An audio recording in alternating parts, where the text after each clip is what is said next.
안녕하세요. 제 이름은 김복순이라고 합니다. 정말 큰일 날 뻔했던 제 이야기 좀 들어주세요. 창문을 두드리는 빗소리가 꼭 누구의 원망설인 울음소리 같았습니다. 6월 초입에 이렇게 장대비가 쏟아지는 건 참 드문 일이죠. 시장 바닥에 흙먼지를 다 씻어내릴 듯한 기세로 퍼붓는 비를 보며 저는 텅 빈 가게 안에서 마지막 그릇을 닦고 있었어요. 철그렁. 젖은 행주가 스테인리스 그릇에 닿는 소리만이 유일한 소음이었습니다. 평생을 바친 제 국밥집입니다. 남편 먼저 하늘로 보내고 아들 민준이 하나만 바라보며 지켜온 제 인생 그 자체였죠. 뜨거운 국물을 퍼내느라 굽어버린 허리, 거친 행주의 지문이 닳아버린 손가락. 그 모든 것이 이 가게에 훈장처럼 새겨져 있었습니다. 이제는 다 키운 아들 녀석 장가도 보냈으니 이 가게를 물려주고 쉴 때도 되지 않았나 그런 생각을 하던 참이었어요. 그때였습니다. 굳게 닫힌 가게의 유리문이 미친 듯이 덜컹거렸습니다. 쾅, 쾅, 쾅. 마치 심장이 내려앉는 듯한 소리였어요. 이 밤중에 찾아올 손님은 없는데 마감 팻말을 분명히 걸어두었는데도 말이죠. 혹시 술 취한 행인인가 싶어 무시하려는데 문을 두드리는 소리가 더 절박해졌습니다. 어머니, 저예요, 어머니. 가게 안을 다 채우던 빗소리를 뚫고 희미하게 들려오는 목소리. 익숙하지만 어딘지 모르게 잔뜩 겁에 질린 제 며느리 유진이의 목소리였습니다. 저는 깜짝 놀라들고 있던 그릇을 떨어뜨릴 뻔했어요. 아가, 이 밤중에 무슨 일이냐? 허둥지둥 달려가 잠가두었던 문을 열자마자 비에 젖은 생쥐꼴을 한 유진이가 제 품으로 쓰러지듯 안겨왔습니다. 아이의 몸이 사시나무처럼 떨리고 있었어요. 입고 있는 얇은 원피스는 비를 잔뜩 머금어 축 늘어져 있었고 화장기 없는 얼굴은 핏기 하나 없이 새하얗게 질려 있었습니다. 제가 본 유진이의 모습 중에 가장 처참한 몰골이었죠. 유진아, 정신 차려봐. 이게 무슨 꼴이야? 제 말이 채 끝나기도 전에 유진이가 고개를 들어 저를 바라봤습니다. 텅 빈 눈동자에 흐르는 것이 빗물인지 눈물인지 분간이 가지 않았어요. 아이는 덜덜 떨리는 입술을 겨우 열어 제게 말했습니다. 제 인생을 송두리째 뒤흔들 한마디를요. 어머니, 제발 저 좀 숨겨줘요. 그 한마디에 제 심장이 쿵 하고 바닥으로 떨어지는 것만 같았습니다. 숨겨달라니. 대체 무슨 일이 있었기에 이 착하고 여린 아이가 한밤중에 비를 맞으며 달려와 숨겨달라고 애원하는 걸까요? 저는 일단 유진이를 가게 안으로 끌어당겨 문을 걸어 잠갔습니다. 아이의 몸은 얼음장처럼 차가웠어요. 우선 이것 좀 두르고 있어라. 이러다 큰일 나겠다. 가게 한편에 있는 작은 방에서 두꺼운 담요를 가져와 유진이의 몸을 감쌌습니다. 그리고는 뜨거운 물에 적신 수건으로 아이의 얼굴과 팔을 닦아주기 시작했어요. 유진이는 그저 넋이 나간 사람처럼 멍하니 앉아만 있었습니다. 유진아, 괜찮다, 괜찮아. 이제 여기는 안전해. 무슨 일이 있었는지 나한테 천천히 말해줄 수 있겠니? 제 따뜻한 목소리에 경계심이 조금 풀린 걸까요? 유진이의 눈에서 기어코 뜨거운 눈물 방울이 뚝뚝 떨어지기 시작했습니다. 아이의 울음은 점점 더 커졌고 나중에는 온몸을 들썩이며 서럽게 통곡했어요. 저는 그저 아이의 등을 조용히 쓸어주며 기다릴 뿐이었습니다. 한참을 울던 유진이가 간신히 울음을 그치고 입을 열었습니다. 어머니, 민준 씨가요. 그래, 민준이가 왜? 그 녀석이 너한테 무슨 짓이라도 한 거야? 아니요, 그게 아니고요. 유진이는 고개를 저으며 말을 이었습니다. 그 내용은 제 상상을 아득히 뛰어넘는 것이었습니다. 제 아들 민준이가 그 번듯한 직장에 다닌다던 제 아들이 사실은 상습적으로 도박에 손을 댔고 그 빚이 눈덩이처럼 불어나 감당할 수 없는 지경에 이르렀다는 겁니다. 도박이라니. 그게 무슨 소리야? 민준이가 그럴 애가 아닌데. 너가 뭘 잘못 안 거겠지. 아니에요, 어머니. 정말이에요. 저한테는 주식 투자한다고 곧 대박이 날 거라고 항상 말했지만 전부 거짓말이었어요. 오늘이 그 빚을 전부 갚아야 하는 마지막 날이었어요. 저는 믿을 수가 없었습니다. 아들이요? 제 아들 민준이가요? 남편 없이 혼자 키우면서도 어디 가서 못났다는 소리 한 번 안 듣게 하려고 남부럽지 않게 가르치고 입혔던 제 아들이었습니다. 명문대를 졸업하고 좋은 회사에 취직했다며 동네 사람들의 부러움을 한 몸에 받던 그런 아들이었죠. 그런 녀석이 도박이라니요. 그래서 민준이는 어딨어? 빚은 어떻게 하고? 제 목소리가 저도 모르게 떨려 나왔습니다. 유진이는 제 눈을 피하며 대답했어요.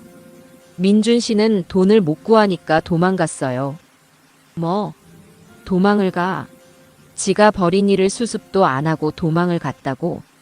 내 아침부터 돈을 구하러 다닌다고 나가서는 저녁 늦게 전화 한 통이 전부였어요. 당분간 몸 좀 피해야겠다고 저보고 알아서 하라고. 저는 기가 막혀 말이 나오지 않았습니다.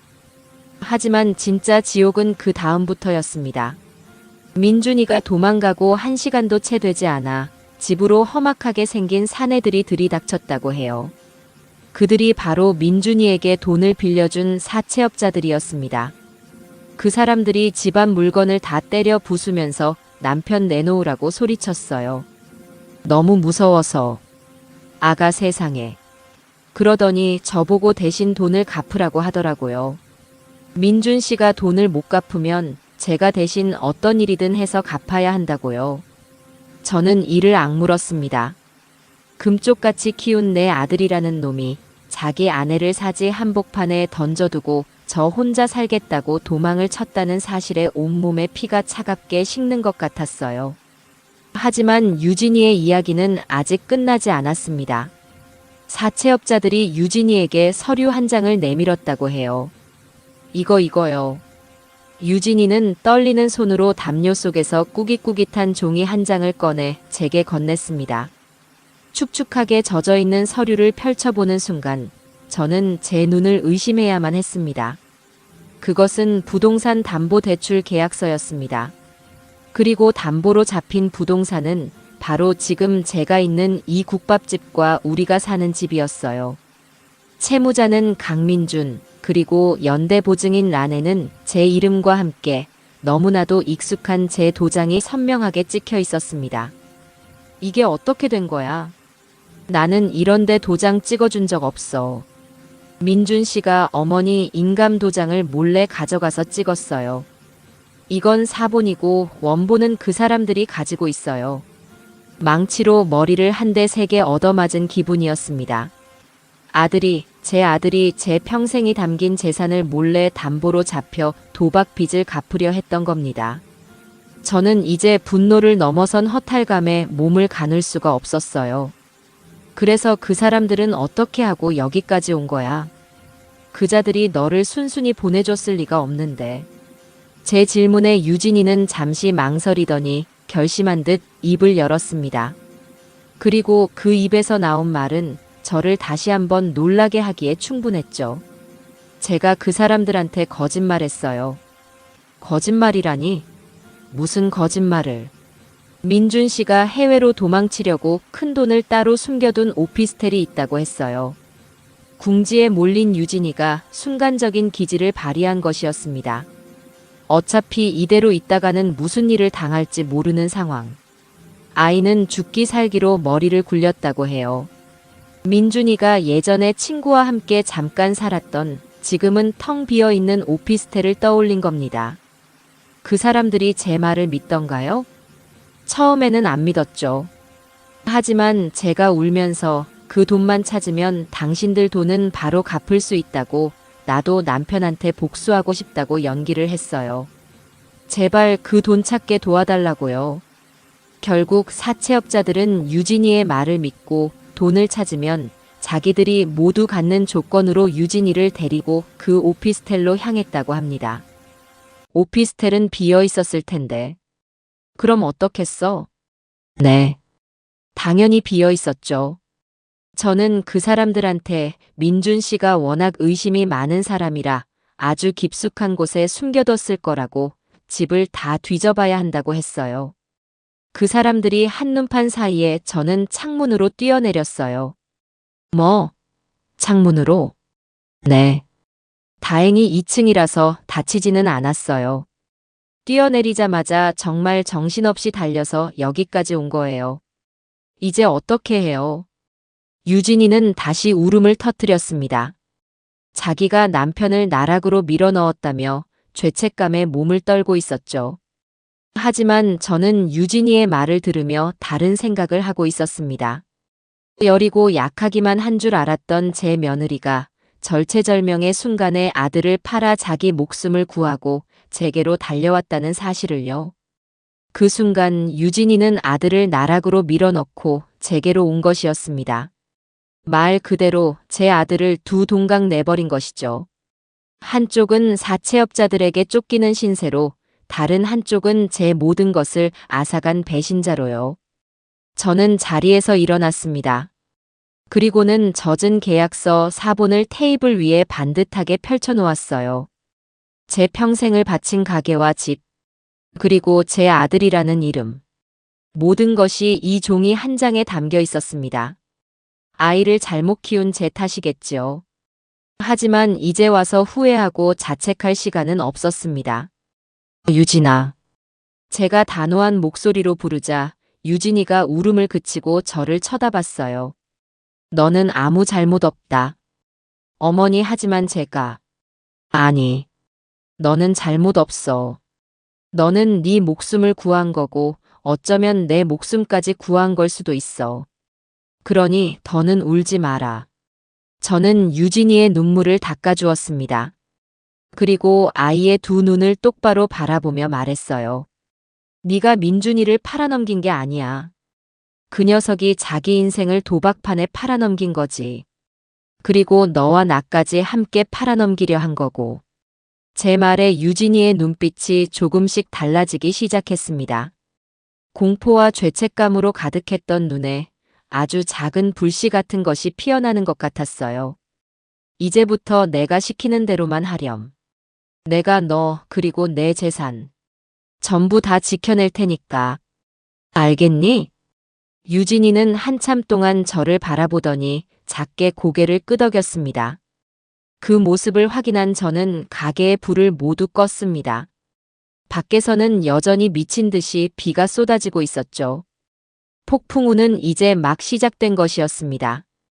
그리고 그 폭풍의 한가운데에 저는 기꺼이 뛰어들 준비가 되어 있었죠.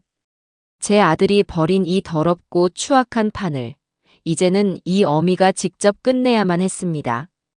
밤은 뜬 눈으로 꼬박 새웠습니다. 유진이는 작은 방에 뉘었지만 아이가 어찌 잠을 잘 수 있었겠어요. 낯선 이불 속에서 작은 소리에도 움찔거리며 뒤척이는 기색이 문밖까지 고스란히 느껴졌습니다. 저는 가게 홀의 낡은 평상에 누워 쉴 새 없이 몰아치는 빗소리를 들으며 수만 가지 생각을 했어요. 내 아들 민준이. 제 기억 속 아들은 늘 반듯하고 자랑스러운 아들이었습니다. 시장 바닥에서 국밥을 파는 엄마를 부끄러워하지 않았고 용돈 한 번 허투루 쓰는 법이 없었죠. 그런 아들이 어쩌다 도박에 빠져 제 어미와 아내를 사지로 내모는 짐승 같은 놈이 되어버렸을까요? 어디서부터 잘못된 건지 아무리 기억의 실타래를 풀어봐도 답을 찾을 수가 없었습니다. 날이 밝아올 무렵 빗줄기가 조금씩 가늘어지고 있었습니다. 그와 동시에 제 머릿속도 차갑게 정리되기 시작했어요. 자책과 원망은 나중에 해도 늦지 않아요. 지금은 정신을 차려야 합니다. 며느리를 지켜야 하고 내 40년이 담긴 이 가게와 집을 지켜내야만 했죠. 그때 제 머리맡에 놓아두었던 낡은 휴대폰이 요란한 소리를 내며 울리기 시작했습니다. 화면에 뜬 내 아들이라는 세 글자에 저는 심호흡을 한번 하고 전화를 받았습니다. 민준아. 어머니, 잘 주무셨어요? 어제 비가 너무 많이 오던데 가게는 괜찮으시고요? 수화기 너머로 들려오는 아들의 목소리는 너무나도 평온하고 다정했습니다. 마치 아무 일도 없었다는 듯이요. 어젯밤 자기 아내에게 알아서 하라며 전화를 끊고 도망친 놈의 목소리라고는 믿기지 않을 정도였습니다. 그 뻔뻔함의 순간 울화가 치밀어 올랐지만 저는 가까스로 평정심을 유지했어요. 괜찮다. 가게도 나도 괜찮아. 너는 어디야? 아, 저요? 저 지금 지방에 출장 와 있어요. 어제 저녁에 급하게 내려왔잖아요. 유진이한테는 말해뒀는데 어머니한테 따로 전화를 못 드렸네요. 죄송해요. 기가 막혔습니다. 출장이요? 제 며느리가 공포에 떨며 빗속을 뚫고 달려와 제게 숨겨달라고 애원하는 동안 이 녀석은 제게 태연하게 출장이라는 거짓말을 하고 있었습니다.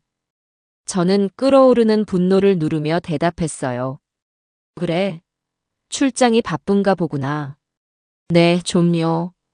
큰 계약건이라서요. 이것만 잘 성사되면 회사에서 제 위치가 아주 탄탄해질 거예요. 그럼 어머니 더 호강시켜 드릴 수 있죠. 호강. 그 말이 칼날이 되어 제 가슴을 후벼 파는 것 같았습니다. 제 전 재산을 담보로 도박을 하고 그마저도 여의치 않으니 아내를 버리고 도망친 녀석이 제게 호강을 시켜주겠다고 말하고 있었어요. 저는 입술을 깨물며 물었습니다. 그래, 유진이는? 아, 유진이 몸이 좀 안 좋다고 해서요. 바람도 쐴 겸 며칠 친정에 가 있으라고 했어요. 장모님한테도 잘 말씀드렸고요. 거짓말이 아주 입에 붙었습니다. 유진이 친정에는 전화 한 통 해보지 않은 게 분명했어요. 만약 전화했다면 유진이가 그곳에 없다는 사실을 바로 알았을 테니까요. 이 녀석은 지금 저를 떠보고 있는 겁니다. 유진이가 제게 왔는지 모든 사실을 털어놓았는지 확인하고 싶었던 것이죠. 그래, 몸이 어디가 안 좋다니? 그냥 좀 피곤하다고 하더라고요. 여자들 그런 거 있잖아요. 어머니, 근데 혹시 유진이한테서 따로 연락 온 거 없으셨어요? 드디어 본색을 드러냈습니다. 저는 잠시 침묵하다가 아무것도 모르는 목소리로 대답했어요. 연락? 아니, 없었는데. 왜? 무슨 일 있어? 아닙니다. 아무 일 없어요. 그냥 혹시나 해서요. 제 대답에 안심한 듯한 아들의 목소리. 그 순간 저는 확신했습니다. 이 녀석은 제가 모든 사실을 알게 되는 것을 가장 두려워하고 있다는 것을요. 그리고 그 두려움이 바로 제 무기가 될 수 있다는 것을요. 별일 없으면 됐다. 출장 잘 마치고 조심히 올라오너라. 네, 어머니. 제가 올라가서 바로 연락드릴게요. 사랑합니다, 어머니. 그 역겨운 마지막 인사를 끝으로 전화가 끊겼습니다. 저는 휴대폰을 든 채 한동안 허공을 응시했어요. 사랑한다. 방금 전까지 저를 속이고 떠보던 그 입으로 사랑한다는 말을 짓거렸습니다. 제 안에서 무언가 단단히 부서져 내리는 소리가 들렸어요. 아들에 대한 마지막 믿음과 기대, 그런 것들이었겠죠. 제가 전화를 끊는 소리에 유진이가 작은 방에서 조심스럽게 얼굴을 내밀었습니다. 아이의 얼굴에는 걱정이 가득했어요. 어머니 민준 씨한테서 전화 온 거예요? 그래. 방금. 뭐래요? 제 얘기는 안 하던가요? 하더구나. 너 아파서 친정 갔다고 나한테 아주 살갑게 거짓말을 하던걸. 제 말에 유진이의 얼굴이 다시 하얗게 질렸습니다. 저는 아이를 이리 오라는 듯 손짓했어요. 유진이는 조심스럽게 다가와 제 옆에 앉았습니다. 저는 유진이의 손을 잡으며 말했어요. 아가, 잘 들어라. 이제부터 우리는 아무것도 모르는 거야. 민준이는 바쁘게 출장 간 착한 아들이고 너는 몸이 아파 친정에 간 착한 며느리지. 나는 그저 평소처럼 국밥을 파는 늙은이고. 알겠니? 네. 하지만 우리가 모든 걸 안다는 걸 그 녀석이 알게 되면 그 다음엔 무슨 짓을 할지 몰라. 궁지에 몰린 쥐가 고양이를 무는 법이다. 우리는 그 녀석이 방심하게 만들어야 해. 제가 모든 걸 완벽하게 통제하고 있다고 착각하게 둬야 한다는 소리야. 제 설명에 유진이는 잠시 생각에 잠기더니 이내 비장한 표정으로 고개를 끄덕였습니다. 네, 어머니. 무슨 말씀이신지 알겠어요. 저, 이제부터 아무것도 모르는 사람처럼 연기할게요. 그래. 잘 생각했다. 저는 유진이가 어젯밤 가져온 그 축축한 계약서 4본을 다시 펼쳤습니다. 밤새 말랐지만 구겨진 흔적은 그대로 남아 있었어요. 이것 좀 보자. 이게 모든 문제의 시작이니까. 저와 유진이는 계약서의 내용을 한 줄 한 줄 꼼꼼하게 뜯어보기 시작했습니다. 채권자는 백송금융이라는 들어본 적도 없는 대부업체였고 대표는 백상철이라는 낯선 이름이었습니다. 대출 원금은 자그마치 3억 원. 이자는 상상을 초월하는 수준이었죠. 어머니, 이걸 정말 저희 가게랑 집을 담보로. 그러게 말이다. 이 도장 좀 보거라.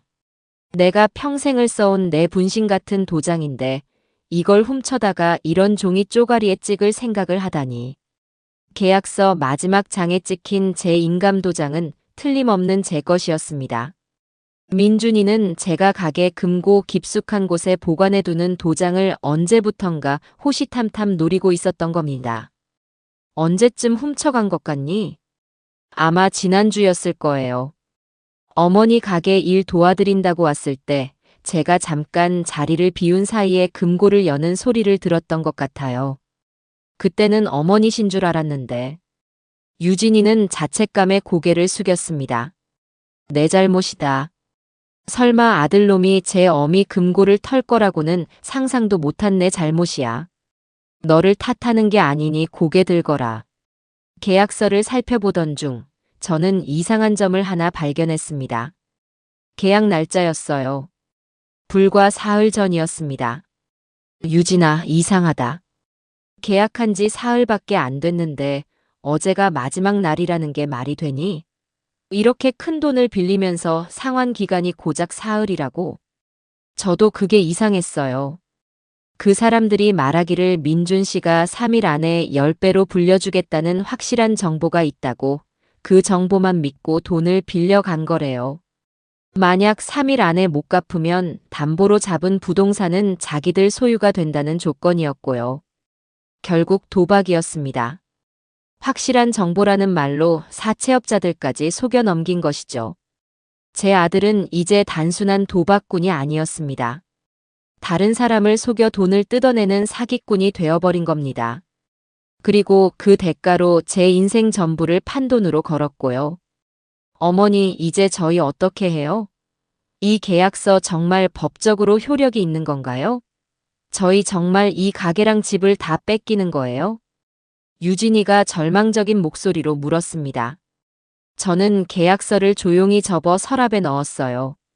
그리고 유진이의 어깨를 단단히 붙잡았습니다. 아니, 절대로 그렇게 안 돼. 아니, 내가 절대로 그렇게 안 되게 만들 거야. 하지만 이 계약서는 가짜야. 내가 직접 도장을 찍은 것도 아니고 내 의사를 확인한 것도 아니지. 명백한 사문서 위조고 사기다. 법적으로 따지면 우리가 불리할 게 하나도 없어. 정말요? 그래. 하지만 법대로만 해결하기에는 시간이 너무 오래 걸려. 그리고 저자들이 그걸 기다려줄 위인들도 아니고. 그 전에 우리를 어떻게든 괴롭히려 들겠지. 그러니 우리는 우리만의 방식으로 이 문제를 해결해야 한다. 저는 자리에서 일어났습니다. 그리고 가게 앞치마를 둘렀어요. 비가 그친 창밖으로 시장 사람들이 하나둘씩 장사를 준비하는 모습이 보였습니다. 저도 제 일상으로 돌아가야 했죠. 그게 바로 제 싸움의 시작이었습니다. 유진아, 너는 당분간 이 방에서 절대 나오지 마라. 식사는 내가 안으로 넣어줄게. 누가 찾아오거든 없는 사람처럼 숨만 쉬고 있거라. 민준이도 사채업자들도 그 누구도 너를 찾지 못하게 내가 지켜줄 테니. 어머니, 나는 오늘부터 평소랑 똑같이 장사를 할 거다. 아무 일 없는 사람처럼 국밥을 말고 손님들을 맞아야지. 그래야 그놈들도 우리를 얕보지 못할 테니까. 그리고 그 틈에 나는 이 판을 뒤집을 방법을 찾을 거야. 제 단호한 모습에 유진이는 더 이상 아무 말도 하지 못하고 고개만 끄덕였습니다. 저는 가게 문을 활짝 열었습니다. 비가 그친 뒤에 상쾌한 아침 공기가 가게 안으로 밀려 들어왔어요. 가게 문을 열고 얼마 지나지 않아 옆 가게 떡집을 하는 박 여사가 고소한 쑥 향기를 풍기며 들어왔습니다. 박 여사는 이 시장에서 저와 40년을 함께 늙어온 언니 같은 친구였죠. 김 사장, 어젯밤에 비 오는데 별일 없었어? 우리 가게는 차양막이 찢어져서 아침부터 난리도 아니었네. 형님은요? 나는 괜찮아요. 가게 튼튼한 거야 형님이 더 잘 알면서. 박 여사는 대답 대신 제 얼굴을 빤히 쳐다봤습니다. 근데 김 사장, 얼굴이 왜 이렇게 반쪽이야? 어젯밤에 잠 못 잤어? 무슨 일 있는 거지, 지금? 역시 박 여사의 눈은 속일 수가 없었습니다. 저는 잠시 망설였어요.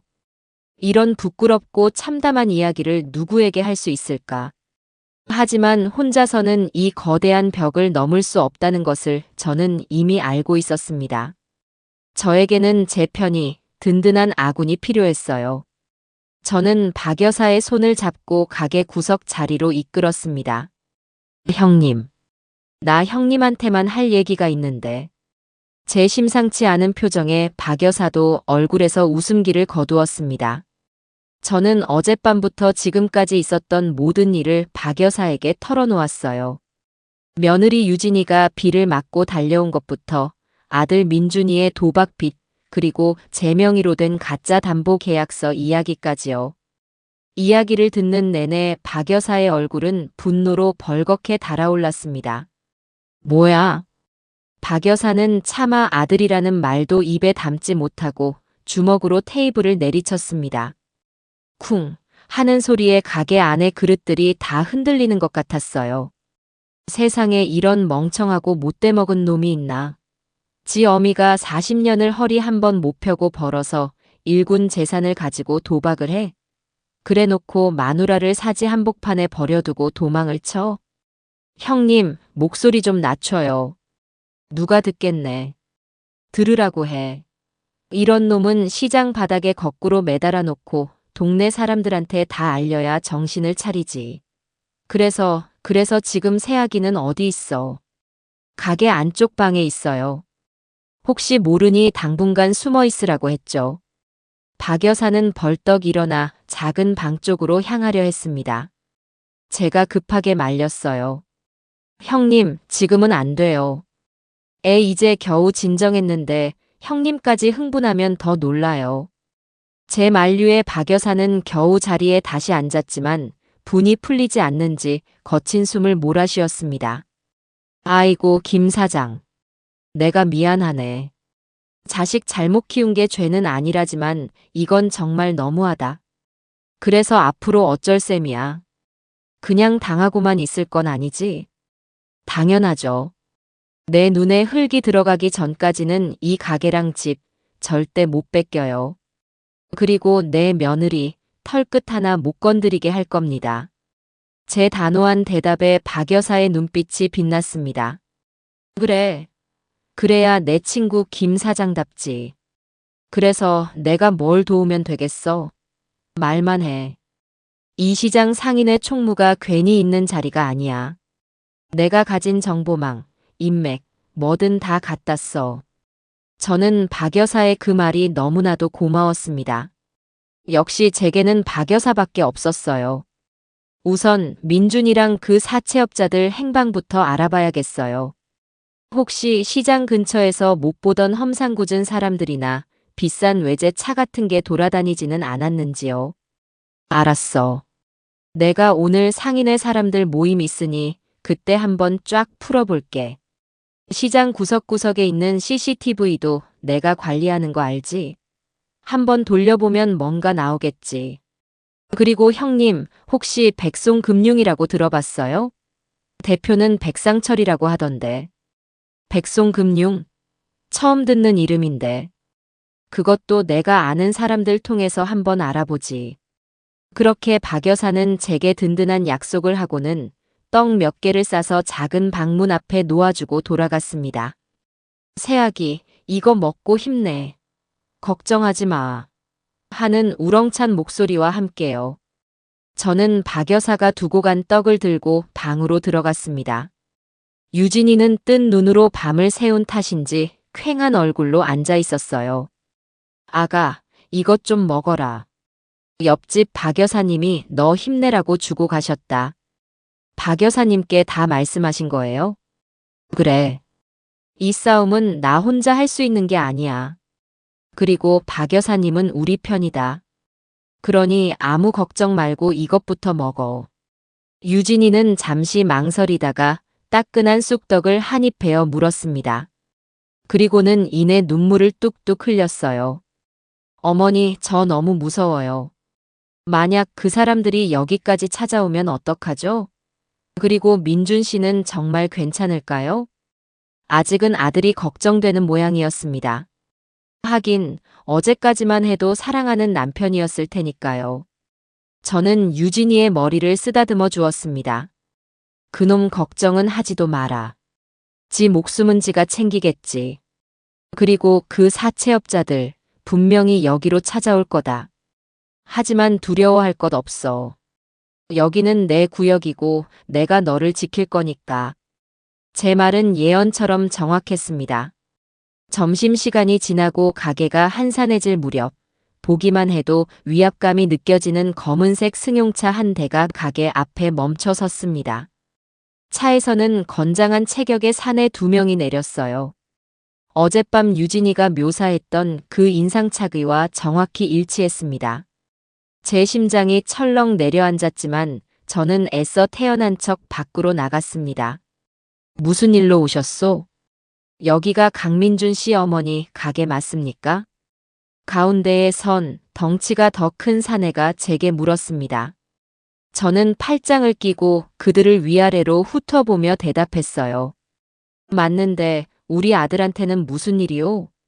보아하니 좋은 일로 온 것 같지는 않은데. 어머니, 아드님이 어디 있는지 아시죠? 저희가 지금 그 사람 때문에 입은 피해가 막심합니다. 좋게 말할 때 어디 있는지 보세요. 내가 그걸 어떻게 알아? 아들은 지금 지방에 출장 가 있는데. 그리고 당신들은 누군데 남의 가게 앞에서 이래라 저래라야. 제 당당한 태도에 사내들이 잠시 당황한 듯 서로를 쳐다봤습니다. 출장이요? 그거 거짓말입니다. 어젯밤에도 저희랑 같이 있었는데. 어젯밤? 우리 아들이 당신들 같은 사람들이랑 어울릴 이유가 없는데. 뭘 착각한 거 아니오?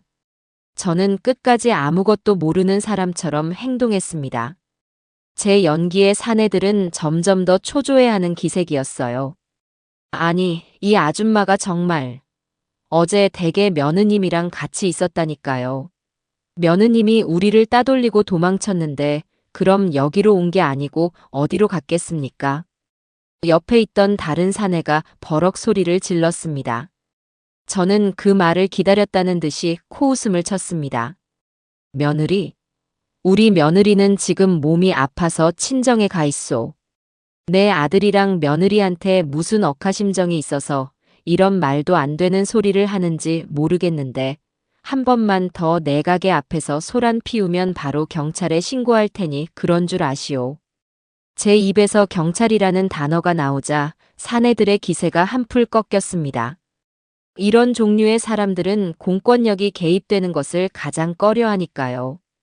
그리고 당신들, 차 번호 내가 똑똑히 봤어. 다음에 또 찾아오면 영업방해로 고소할 테다. 저는 사내들의 검은색 승용차를 턱으로 가리키며 말했습니다. 제 서슬 퍼런 기세에 두 사내는 더 이상 아무 말도 하지 못하고 자기들끼리 무어라 욕설을 짓거리더니 차를 타고 사라졌습니다. 그들이 떠나고 나서야 제 다리가 후들거리는 것을 느낄 수 있었어요. 하지만 저는 똑바로 서 있었습니다. 여기서 무너지면 안 되니까요. 방 안에서 모든 소리를 듣고 있었을 유진이가 걱정스러운 얼굴로 빼꼼히 고개를 내밀었습니다. 어머니 괜찮으세요? 그럼 괜찮고 말고. 저런 좀도둑 같은 놈들한테 내가 겁을 먹을 것 같으냐? 걱정 말고 들어가 있어. 그날 저녁 박 여사가 다시 가게로 찾아왔습니다. 손에는 서류 몇 장을 들고 있었어요. 김 사장, 내가 알아냈어. 박 여사가 내민 것은 시장 입구 CCTV에 찍힌 영상 캡처 사진이었습니다. 사진 속에는 민준이가 며칠 전 낯선 사내들과 함께 검은색 승용차에 오르는 모습이 찍혀 있었어요. 오늘 가게에 찾아왔던 바로 그 차였습니다. 이놈 봐라. 며칠 전부터 저놈들이랑 붙어 다녔구나. 그리고 이거. 박 여사가 다른 종이를 내밀었습니다. 백송금융에 대한 정보였어요. 정식 등록된 대부업체는 아니야. 그냥 저 바닥에서 아는 사람들끼리 쓰는 이름인가 봐. 대표라는 백상철이라는 놈, 전에도 비슷한 일로 경찰서 몇 번 들락거린 전적이 있는 놈이더라고. 아주 질이 안 좋은 놈이야. 모든 조각이 하나씩 맞춰지고 있었습니다. 저는 박 여사가 가져온 정보를 꼼꼼히 읽어보았어요. 적을 알아야 이길 수 있으니까요. 고마워요, 형님. 정말 큰 도움이 됐어요. 고맙기는. 이제 시작인데. 그래서 이제 어쩔 거야? 경찰에 신고부터 해야 하는 거 아니야? 아니요. 아직은 안 돼요. 지금 신고하면 민준이만 사기꾼으로 몰리고 저놈들은 증거 불충분으로 빠져나갈 게 뻔해요. 우리는 저놈들이 스스로 덫에 걸려들게 만들어야죠. 저는 어느새 다음 계획을 머릿속에 그리고 있었습니다. 어설프게 법에 호소하며 시간을 끄는 대신 이 판을 제가 원하는 방향으로 이끌고 가야 했어요. 그러기 위해서는 적의 심리를 이용해야만 했습니다. 보이지 않는 전쟁은 이제 막 2라운드에 접어들고 있었죠. 다음 날부터 저는 이전과 조금 다른 방식으로 장사를 시작했습니다. 국밥을 말고 손님을 맞는 것은 똑같았지만 틈틈이 시장 상인들과 이야기를 나눌 때마다 의도적으로 한숨을 섞어 말했어요. 아이고, 박 여사. 나 정말 속상해 죽겠네. 왜 그래, 또. 민준이 그놈 때문에 그래. 일부러 다른 사람들이 들을 수 있는 곳에서 박 여사와 저는 연극을 시작했습니다. 아니 글쎄, 아들놈이 사업하다가 좀 어려운 일이 생겼나 봐. 나한테 돈 얘기를 슬쩍 하는데 내가 가진 돈이 어디 있겠어. 이 가게랑 집이 전부인데. 쯧쯧쯧. 요즘 사업하기가 어디 쉽나. 그래도 민준이가 어떤 앤데. 금방 이겨낼 거야.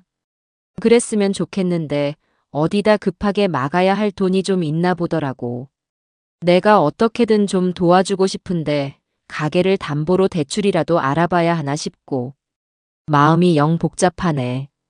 저와 박 여사의 대화를 엿들은 상인들은 금세 수군거리기 시작했습니다. 김 사장네 아들이 사업이 어렵다더라. 김 사장이 가게를 담보로 돈을 마련하려고 한다더라. 하는 소문이 시장 바닥에 안개처럼 퍼져나가기 시작했죠. 물론 이 모든 것은 제가 의도한 것이었습니다. 이 소문은 분명 사채업자들, 그리고 그 우두머리인 백상철이라는 자의 귀에도 들어갈 것이라고 확신했어요. 그들은 지금 제 아들 민준이를 찾지 못해 애가 타고 있을 겁니다. 돈을 받을 유일한 희망이 사라졌다고 생각하고 있겠죠. 바로 그때 돈을 대신 갚아줄 수도 있는 어머니가 가게를 담보로 대출을 알아본다는 소문은 그들에게 새로운 희망이자 구미가 당기는 미끼가 될 수밖에 없었습니다.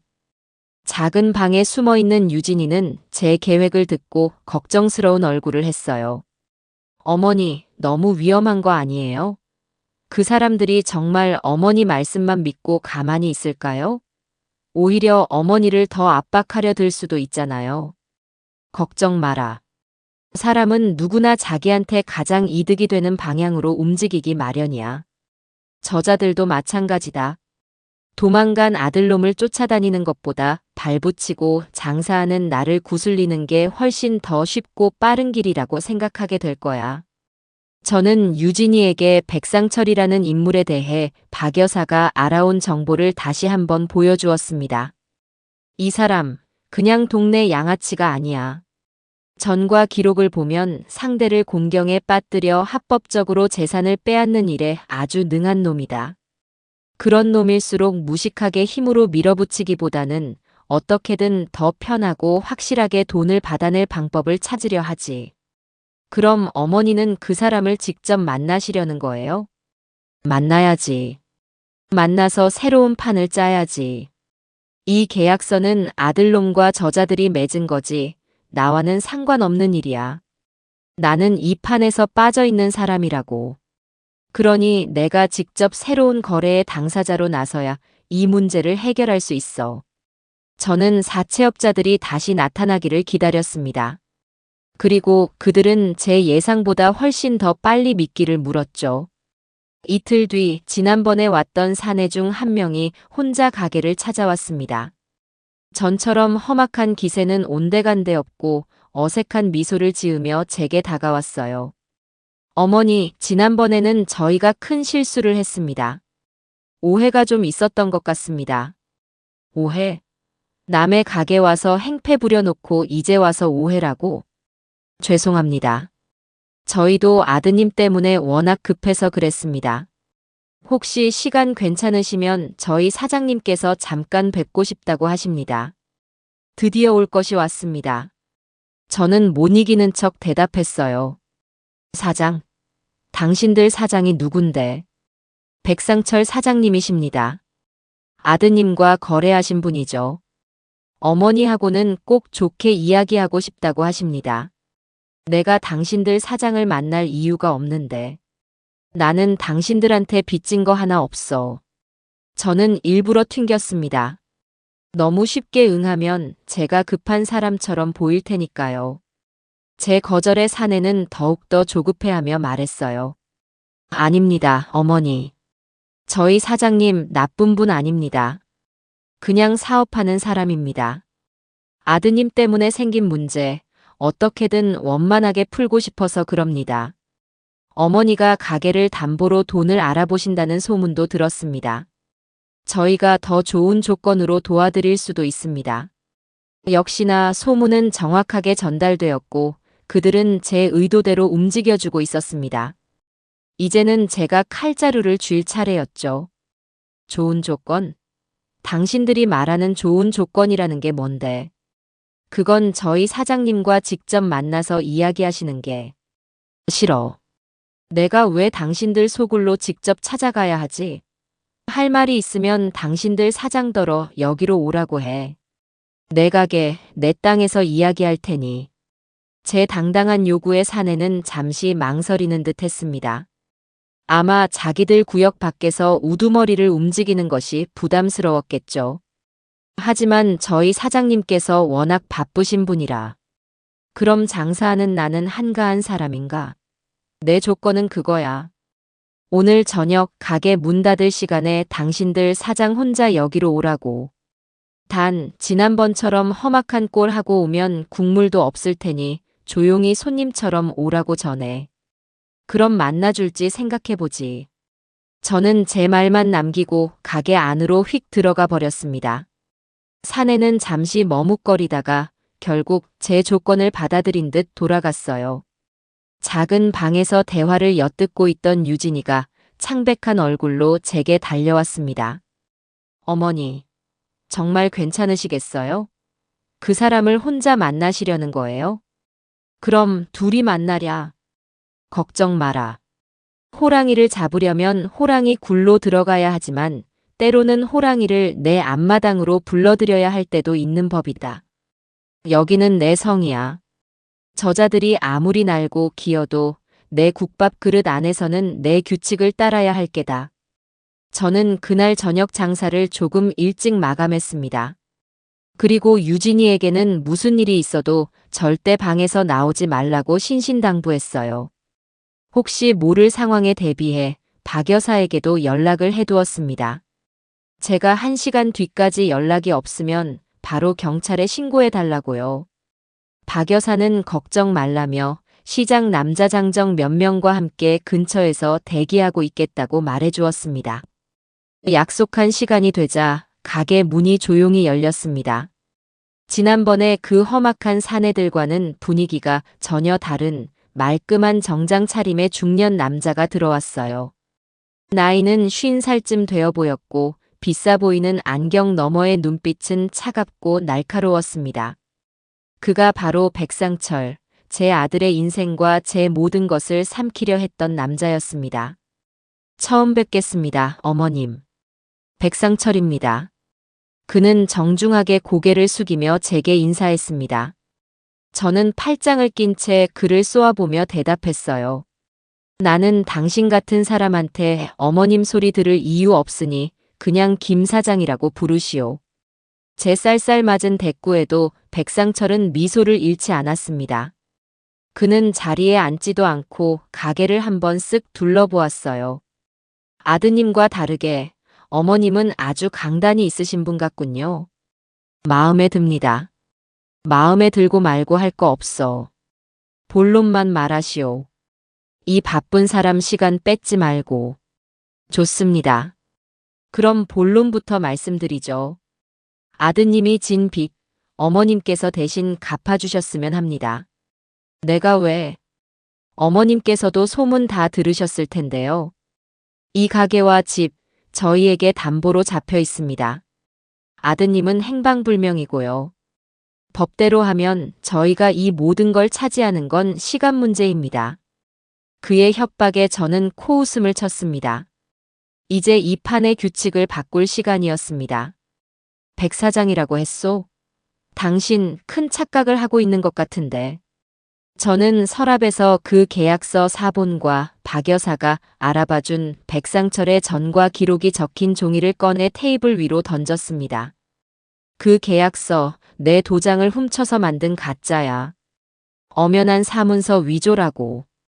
그리고 당신 예전에도 비슷한 수법으로 사람들 등쳐먹다가 경찰서 들락거린 기록이 아주 화려하던데. 이번에도 그렇게 될까? 내가 이 서류 들고 경찰서에 가면 과연 누가 더 골치 아파질 것 같소? 제 서슬퍼런 말에 백상철의 눈썹이 꿈틀거렸습니다. 그는 제가 테이블 위에 던져놓은 서류들을 말없이 번갈아 쳐다봤어요. 위조된 계약서 사본과 자신의 이름이 적힌 전과 기록. 예상치 못한 패가 제 손에서 나왔다는 사실에 그의 머릿속이 복잡하게 돌아가고 있는 것이 느껴졌습니다. 가게 안에는 잠시 무거운 침묵이 흘렀어요. 밖에서 들려오는 시장의 소음마저 아득하게 멀어지는 듯 했습니다.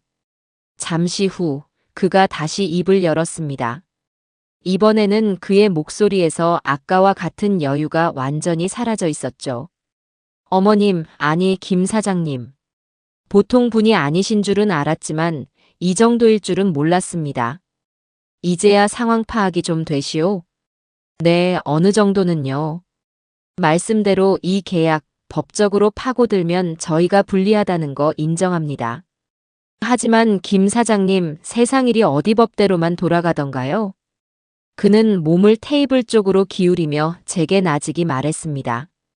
그 눈빛은 여전히 차가웠지만 이제는 협박이 아닌 협상의 기운이 담겨 있었어요. 저희가 이 돈을 못 받게 되면 저희도 가만히 있지는 않을 겁니다. 가게 앞에 매일같이 찾아와서 손님들 발길을 끊어놓을 수도 있고 밤길에 어머님이나 안쪽에 계신 며느님의 안전을 보장하기도 어렵겠죠. 법이요? 물론 무섭죠. 하지만 저희 같은 사람들은 법보다 주먹이 가깝다는 걸 너무나도 잘 압니다. 결국 본색을 드러냈습니다. 법적으로는 안 되니 이제는 옛날 방식대로 저를 올가매겠다는 심산이었죠. 하지만 저는 눈 하나 깜짝하지 않았습니다. 이럴 줄 알고 저는 다음 패를 이미 준비해두고 있었으니까요. 백 사장, 당신 나를 뭘로 보고 하는 소리요? 저는 자리에서 일어나 국밥을 끓이는 화구 쪽으로 걸어갔습니다. 그리고는 보글보글 끓고 있는 솥에서 뜨거운 국물을 한 그릇 퍼냈어요. 내가 이 시장 바닥에서 40년을 버텼소. 당신 같은 사람들 하루 이틀 겪어본 줄 아시오? 장사가 좀 된다 싶으면 와서 자릿세 내놓으라는 동네 건달부터 시작해서 돈 빌려달라고 와서 행패 부리는 취객까지. 나한테는 그런 사람들이 매일매일의 전쟁이었어. 저는 뜨거운 국밥 그릇을 백상철의 앞에 탁 소리가 나게 내려놓았습니다. 김이 모락모락 피어오르는 국밥을 보며 그가 잠시 움찔하는 것이 보였어요. 그런데 내가 그 40년을 어떻게 버텼는 줄 아나? 나는 한 번도 져본 적이 없거든. 돈 몇 푼 쥐어주고 보낸 적도 없고 무서워서 자리를 피한 적도 없어. 내 방식대로, 내 규칙대로 싸워서 다 이겨냈지. 당신도 예외는 아닐 거요. 제 말에 백상철은 국밥 그릇과 제 얼굴을 번갈아 쳐다봤습니다. 그의 눈빛이 흔들리고 있었어요. 그는 지금 저를 저울질하고 있는 겁니다. 이 늙은 국밥집 주인이 정말 자신과 싸워 이길 수 있는 사람인지 아니면 그저 허세를 부리고 있는 것인지를요. 좋습니다, 김 사장님. 그 배짱 제가 인정하겠습니다. 그래서 어쩌시자는 겁니까? 그냥 이대로 버티시겠다? 저희가 포기할 때까지. 아니, 내가 왜 버텨? 버티는 건 힘이 약한 사람들이나 하는 짓이지. 나는 공격을 할 거요. 공격이라니요? 당신 지금 가장 원하는 게 뭐예요? 돈 아니요? 당신이 내 아들놈한테 빌려줬다는 그 원금 3억. 그거 돌려받고 싶지 않소? 제 질문에 백상철의 눈이 번쩍 뜨였습니다. 제가 돈 이야기를 먼저 꺼낼 줄은 몰랐다는 표정이었죠. 물론입니다. 저희는 사업하는 사람들입니다. 당연히 빌려준 돈은 받아야죠. 좋아. 그럼 내가 제안을 하나 하지. 저는 다시 자리에 앉아 그의 눈을 똑바로 마주보며 말했습니다. 당신 내 아들 강민준이 찾아내시오. 네. 내 아들놈 지금 어디 숨어서 쥐새끼처럼 벌벌 떨고 있겠지. 당신들 힘이면 그놈 하나 찾아내는 거 일도 아닐 테고. 그놈을 찾아서 내 앞으로 데려와. 아드님을 찾아오면 돈을 주시겠다는 겁니까? 아니, 찾아오기만 해서는 안 되지. 저는 잠시 말을 끊고 그의 반응을 살폈습니다. 그는 완전히 제 이야기에 빠져들어 있었어요. 그놈을 내 앞에 데려와서 이 계약서가 지 혼자 내 도장을 훔쳐 만든 가짜라는 걸 제 입으로 똑똑히 자백하게 만드시오. 그리고 그 모든 과정을 영상으로 남기고 다시는 내 재산에 손대지 않겠다는 각서까지 받아내. 그렇게만 해주면 내가 당신한테 원금 3억을 주겠소. 제 제안에 백상철은 한동안 입을 다물지 못했습니다. 그의 머릿속에서 지금 복잡한 계산이 이루어지고 있을 겁니다. 법적으로 무효인 계약서를 들고 저와 지저분한 싸움을 계속할 것인가, 아니면 제 제안을 받아들여 확실하게 원금을 회수하고 깨끗하게 손을 뗄 것인가. 답은 정해져 있었죠. 김 사장님, 지금 저와 거래를 하시자는 겁니까? 거래? 아니, 이건 거래가 아니야. 당신한테 주는 마지막 기회지. 내 제안을 받아들이면 당신은 잃어버릴 뻔했던 원금을 찾게 되는 거고, 거절하면 나는 당장 내일 아침에 이 서류 들고 경찰서로 갈 거예요. 사문서 위조의 협박, 영업 방해까지. 당신 전과 기록에 몇 줄 더 추가되는 건 시간 문제겠지. 선택은 당신이 하는 거요. 백상철은 마른 침을 한번 꿀꺽 삼켰습니다. 승기는 완전히 제 쪽으로 넘어왔습니다. 그는 잠시 고민하더니 드디어 결심한 듯 말했어요. 알겠습니다. 김 사장님의 제안 받아들이겠습니다. 현명한 선택이요. 하지만 저희도 조건이 있습니다. 말씀하신 대로 아드님을 잡아와서 자백까지 다 받아내면 정말로 원금을 주신다는 보장이 필요합니다. 보증 말이요? 이 국밥집이 내 보증이요. 내가 40년 동안 이 자리에서 장사하면서 손님들한테 국물 한 방울 더 주는 일은 있었어도 외상값 떼먹거나 약속 한 번 어긴 적 없어. 내 이름 석자가 내 인생이 보증이라고. 그걸 못 믿겠으면 지금 이 자리에서 판을 엎어도 좋소. 제 말에는 한치의 망설임도 없었습니다. 제 진심이 통한 걸까요? 백상철은 더 이상 토를 달지 않고 고개를 끄덕였습니다. 믿겠습니다. 그럼 그렇게 하죠. 저희가 강민준 씨를 찾아서 사장님 원하시는 대로 모든 걸 받아내겠습니다. 기간은 일주일 주겠소. 일주일 안에 해결해. 그 이상은 못 기다려. 일주일이라니요. 너무 짧습니다.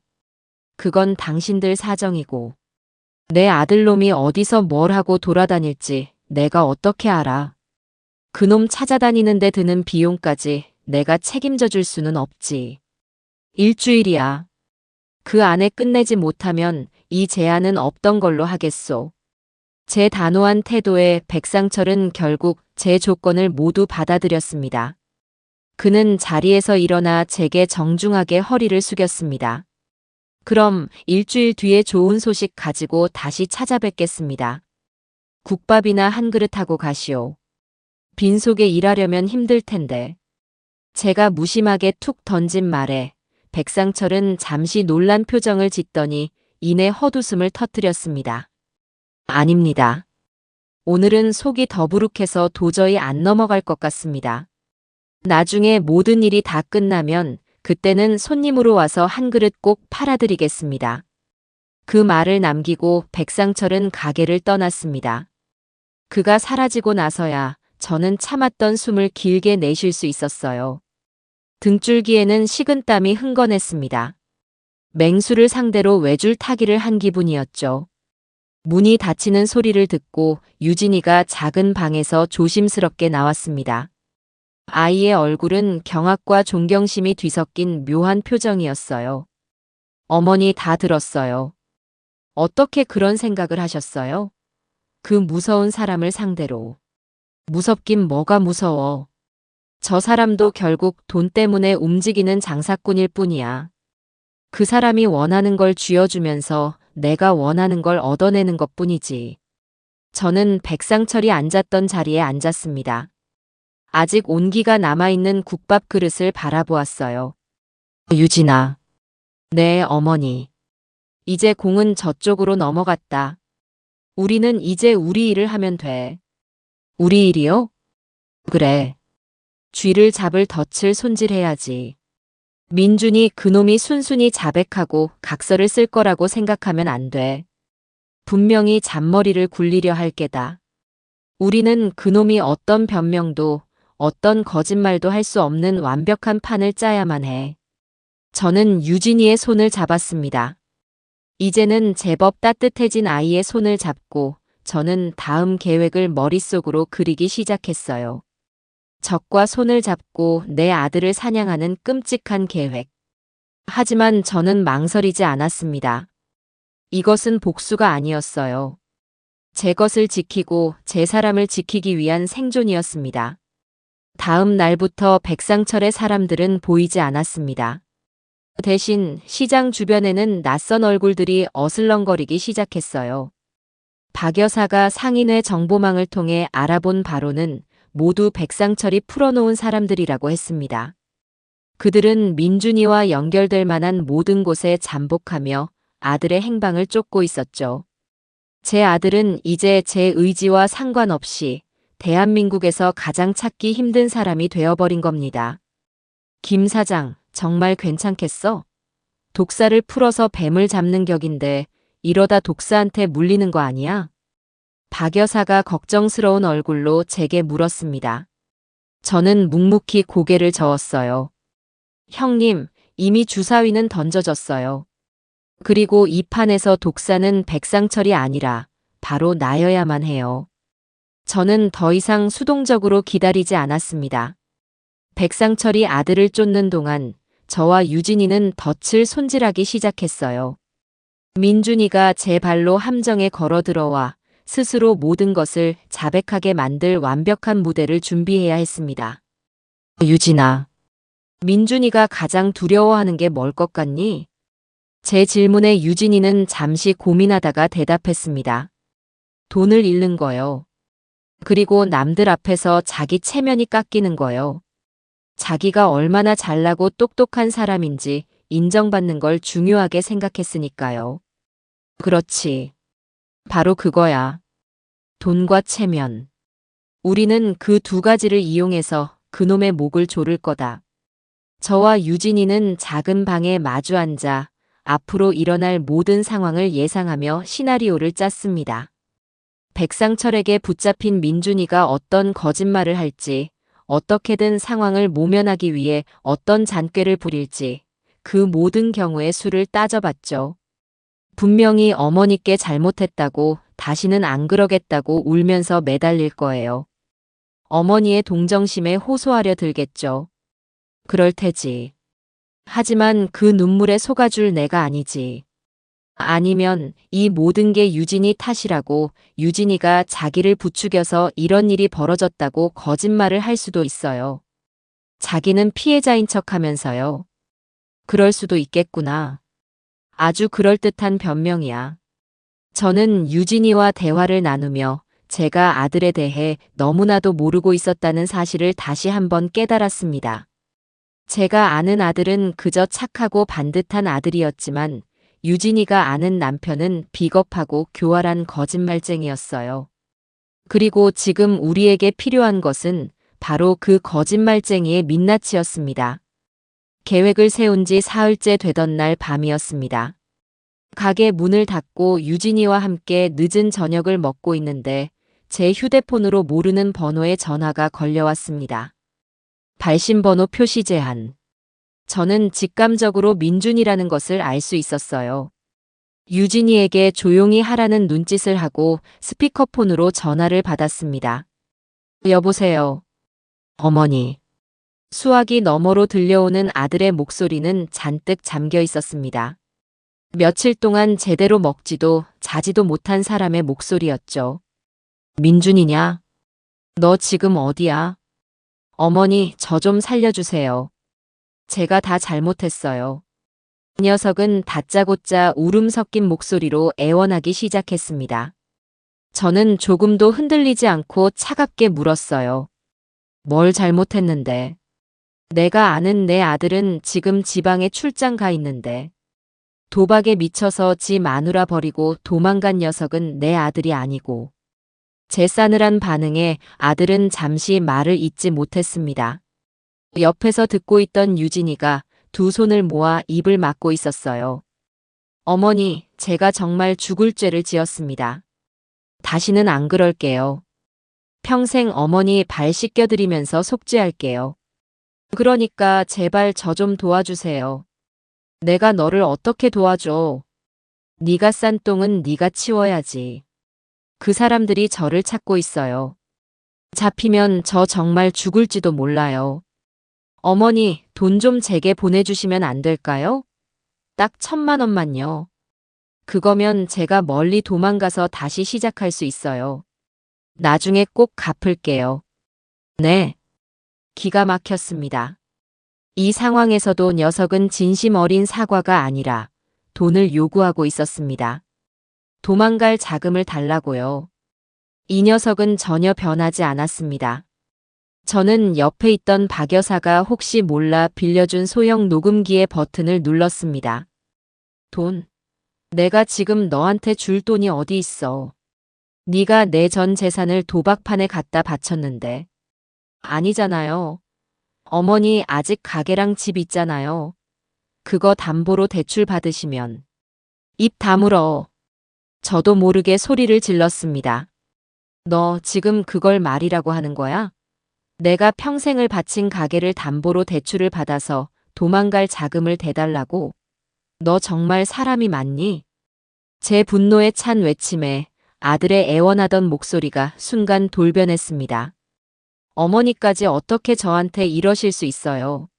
제가 누구 때문에 이렇게 됐는데. 어머니가 어렸을 때부터 좀 더 넉넉하게 해줬으면 제가 이런 유혹에 빠졌겠어요? 다 어머니 탓이라고요. 적반하장이었습니다.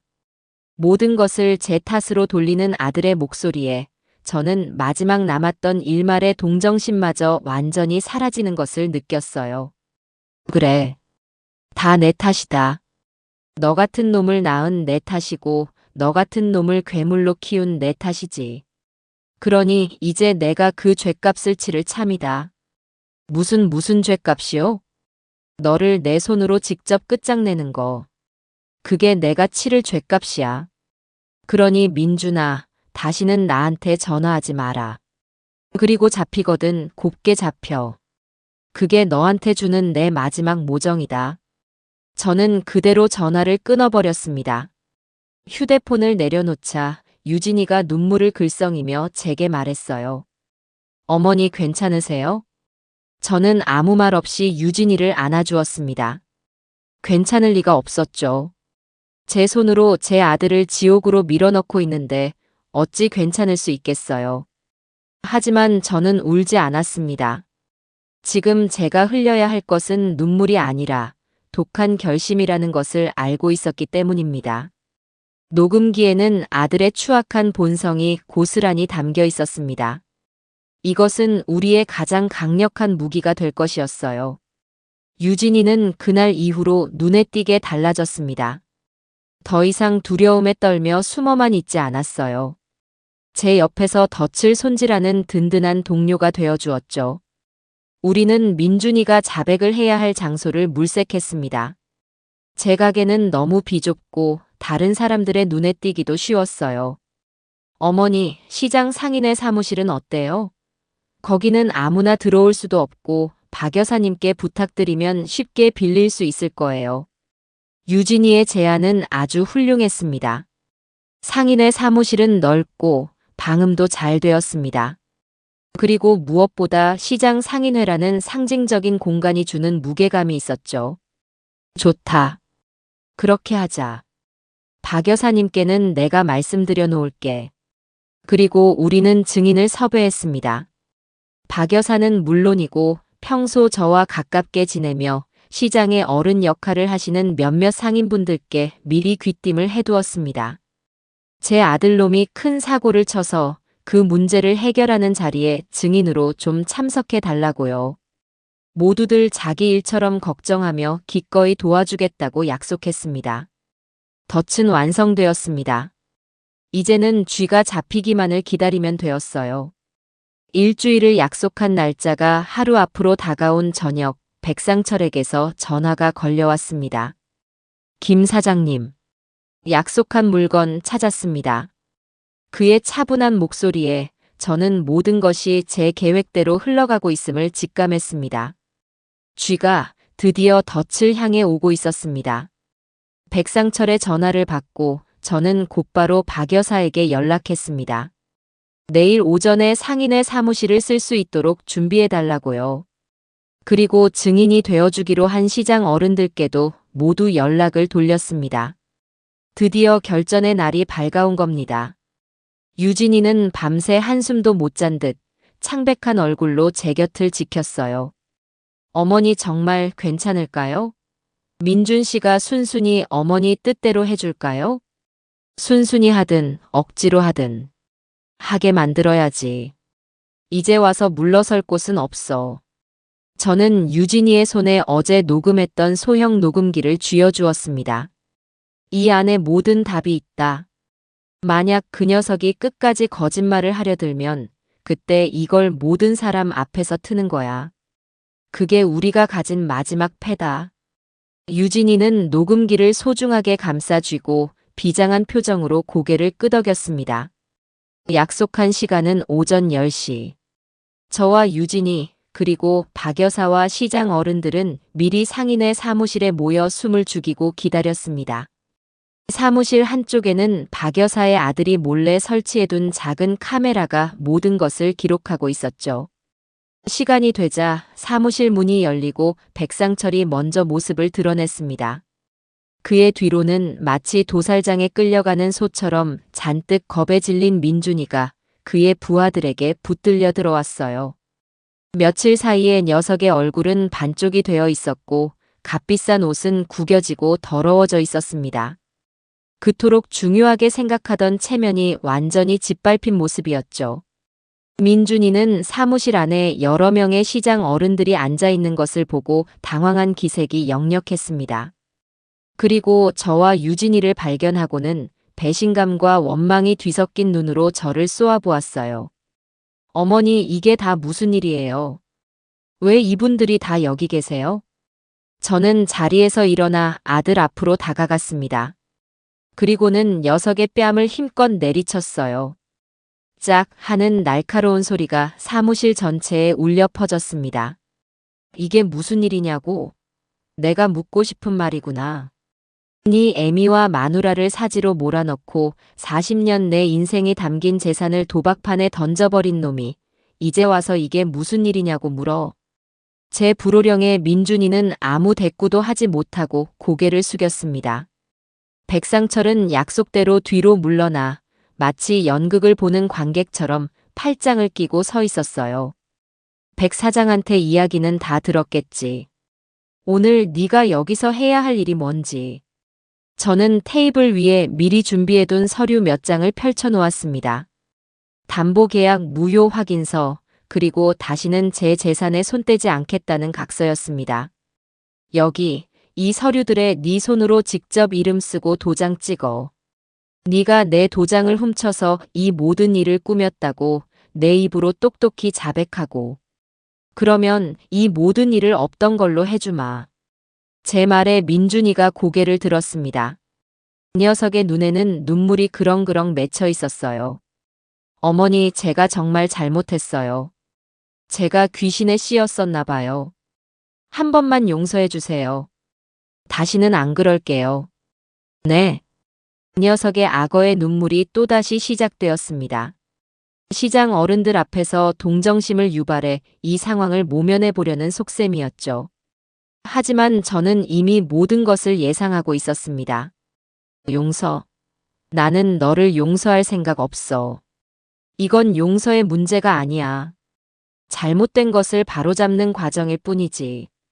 어서 이름 써. 어머니, 정말 너무하십니다. 제가 어머니 하나 보고 살아온 아들인데 어떻게 저를 이렇게 다른 사람들 앞에서 망신을 줄 수 있으세요? 이 모든 게 다 저 여자 때문이에요. 민준이가 갑자기 손가락으로 유진이를 가리키며 소리쳤습니다. 서유진, 너가 나한테 바람만 안 넣었어도 내가 이렇게까지는 안 됐어. 너 때문에, 다 너 때문에 이렇게 된 거라고. 너는 지금 웃음이 나와? 궁지에 몰리자 결국 모든 화살을 가장 약한 사람에게로 돌리는 비겁한 본성이 드러났습니다. 시장 어른들이 웅성거리기 시작했어요. 하지만 유진이는 더 이상 예전의 유진이가 아니었습니다. 아이는 자리에서 일어나 조금도 떨지 않는 목소리로 민준이에게 말했어요. 그래요, 당신 말이 맞아요. 당신이 이렇게 된 거 다 나 때문이에요. 유진이의 예상치 못한 대답에 민준이와 저를 포함한 모든 사람들이 놀라 쳐다봤습니다. 당신이 도박에 빠져서 헤어나오지 못할 때 내가 당신 뺨이라도 때려서 말렸어야 했는데 그러지 못한 내 탓이에요. 당신이 어머님 인감 훔치러 갈 때 내가 당신 다리라도 부러뜨려서 막았어야 했는데 그러지 못한 내 탓이라고요. 유진이는 민준에게 한 걸음 한 걸음 다가갔습니다. 그리고 당신이 나를 버리고 도망쳤을 때 내가 당신을 찾아가서 같이 죽자고 했어야 했는데 그러지 않고 어머님께 달려와서 당신의 모든 죄를 고자질한 것도 다 내 탓이에요. 유진이는 민준의 바로 앞에 멈춰 섰습니다. 그러니까 강민준 씨, 이제 그만 인정해요. 당신은 돈과 체면 때문에 당신 인생에서 가장 소중한 사람들을 모두 버린 쓰레기라는 걸. 그리고 그 죄값을 지금 여기서 치러야 한다는 걸요. 유진이의 서리빨 같은 일침에 민준이는 아무 말도 하지 못하고 입만 벙긋거렸습니다. 사무실 안의 모든 사람들이 유진이를 경탄의 눈으로 바라보고 있었어요. 제 며느리가 이렇게나 강하고 현명한 아이였다는 사실에 저는 가슴이 벅차올랐습니다. 자, 이제 어쩔 테냐? 아직도 저 아이 탓을 할 테야? 제가 다시 한번 묻자 민준이는 최후의 발악을 하기 시작했습니다. 싫어요. 나 절대로 서명 못해. 내가 왜? 내가 뭘 그렇게 잘못했는데? 어머니, 제가 이렇게 망가지면 어머니는 좋으세요? 결국 어머니 아들이잖아요. 이 녀석은 이제 동정심 유발을 넘어 모성애에 기대는 가장 추악한 발악을 하고 있었습니다. 저는 더 이상 기다려주지 않았습니다. 유진이에게 눈짓을 했어요. 유진이는 고개를 끄덕이고 품속에서 소형 녹음기를 꺼내 재생 버튼을 눌렀습니다.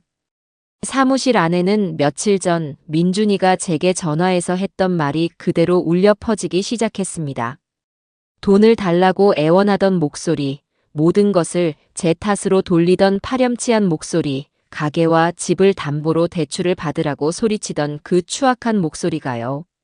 사무실 안의 공기는 얼음장처럼 차갑게 얼어붙었습니다. 민준이의 추악한 목소리가 섞인 녹음이 끝나자 그 자리에 있던 모든 사람들이 한동안 아무 말도 하지 못했죠.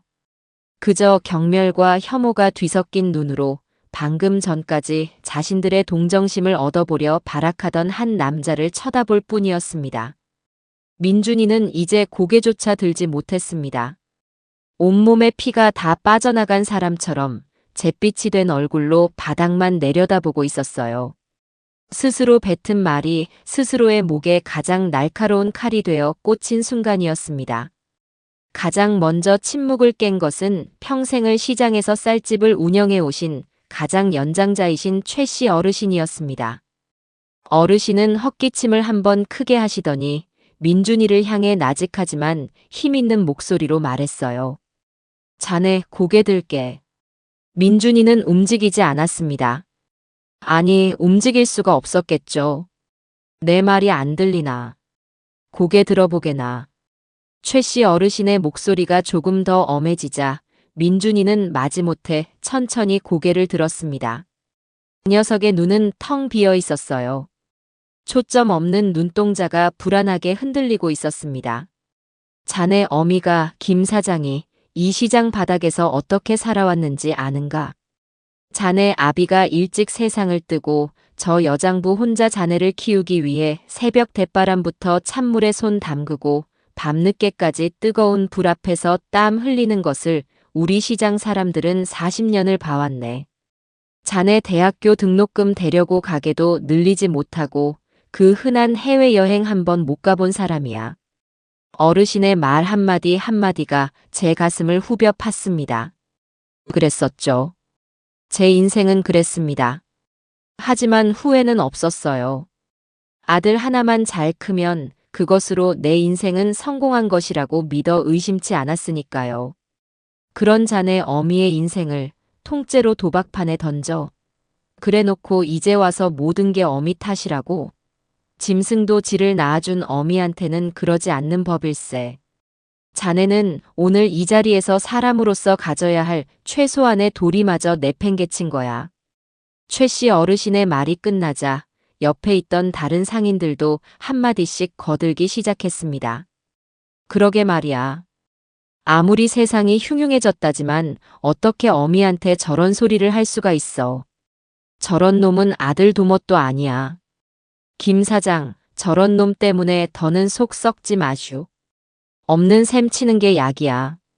사방에서 쏟아지는 비난과 질책의 화살이 민준이에게 박혔습니다.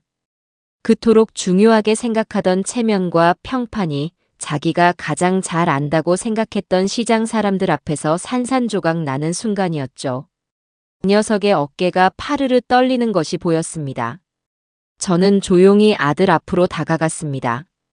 그리고 테이블 위에 놓인 서류와 펜을 녀석의 앞으로 밀어주었어요.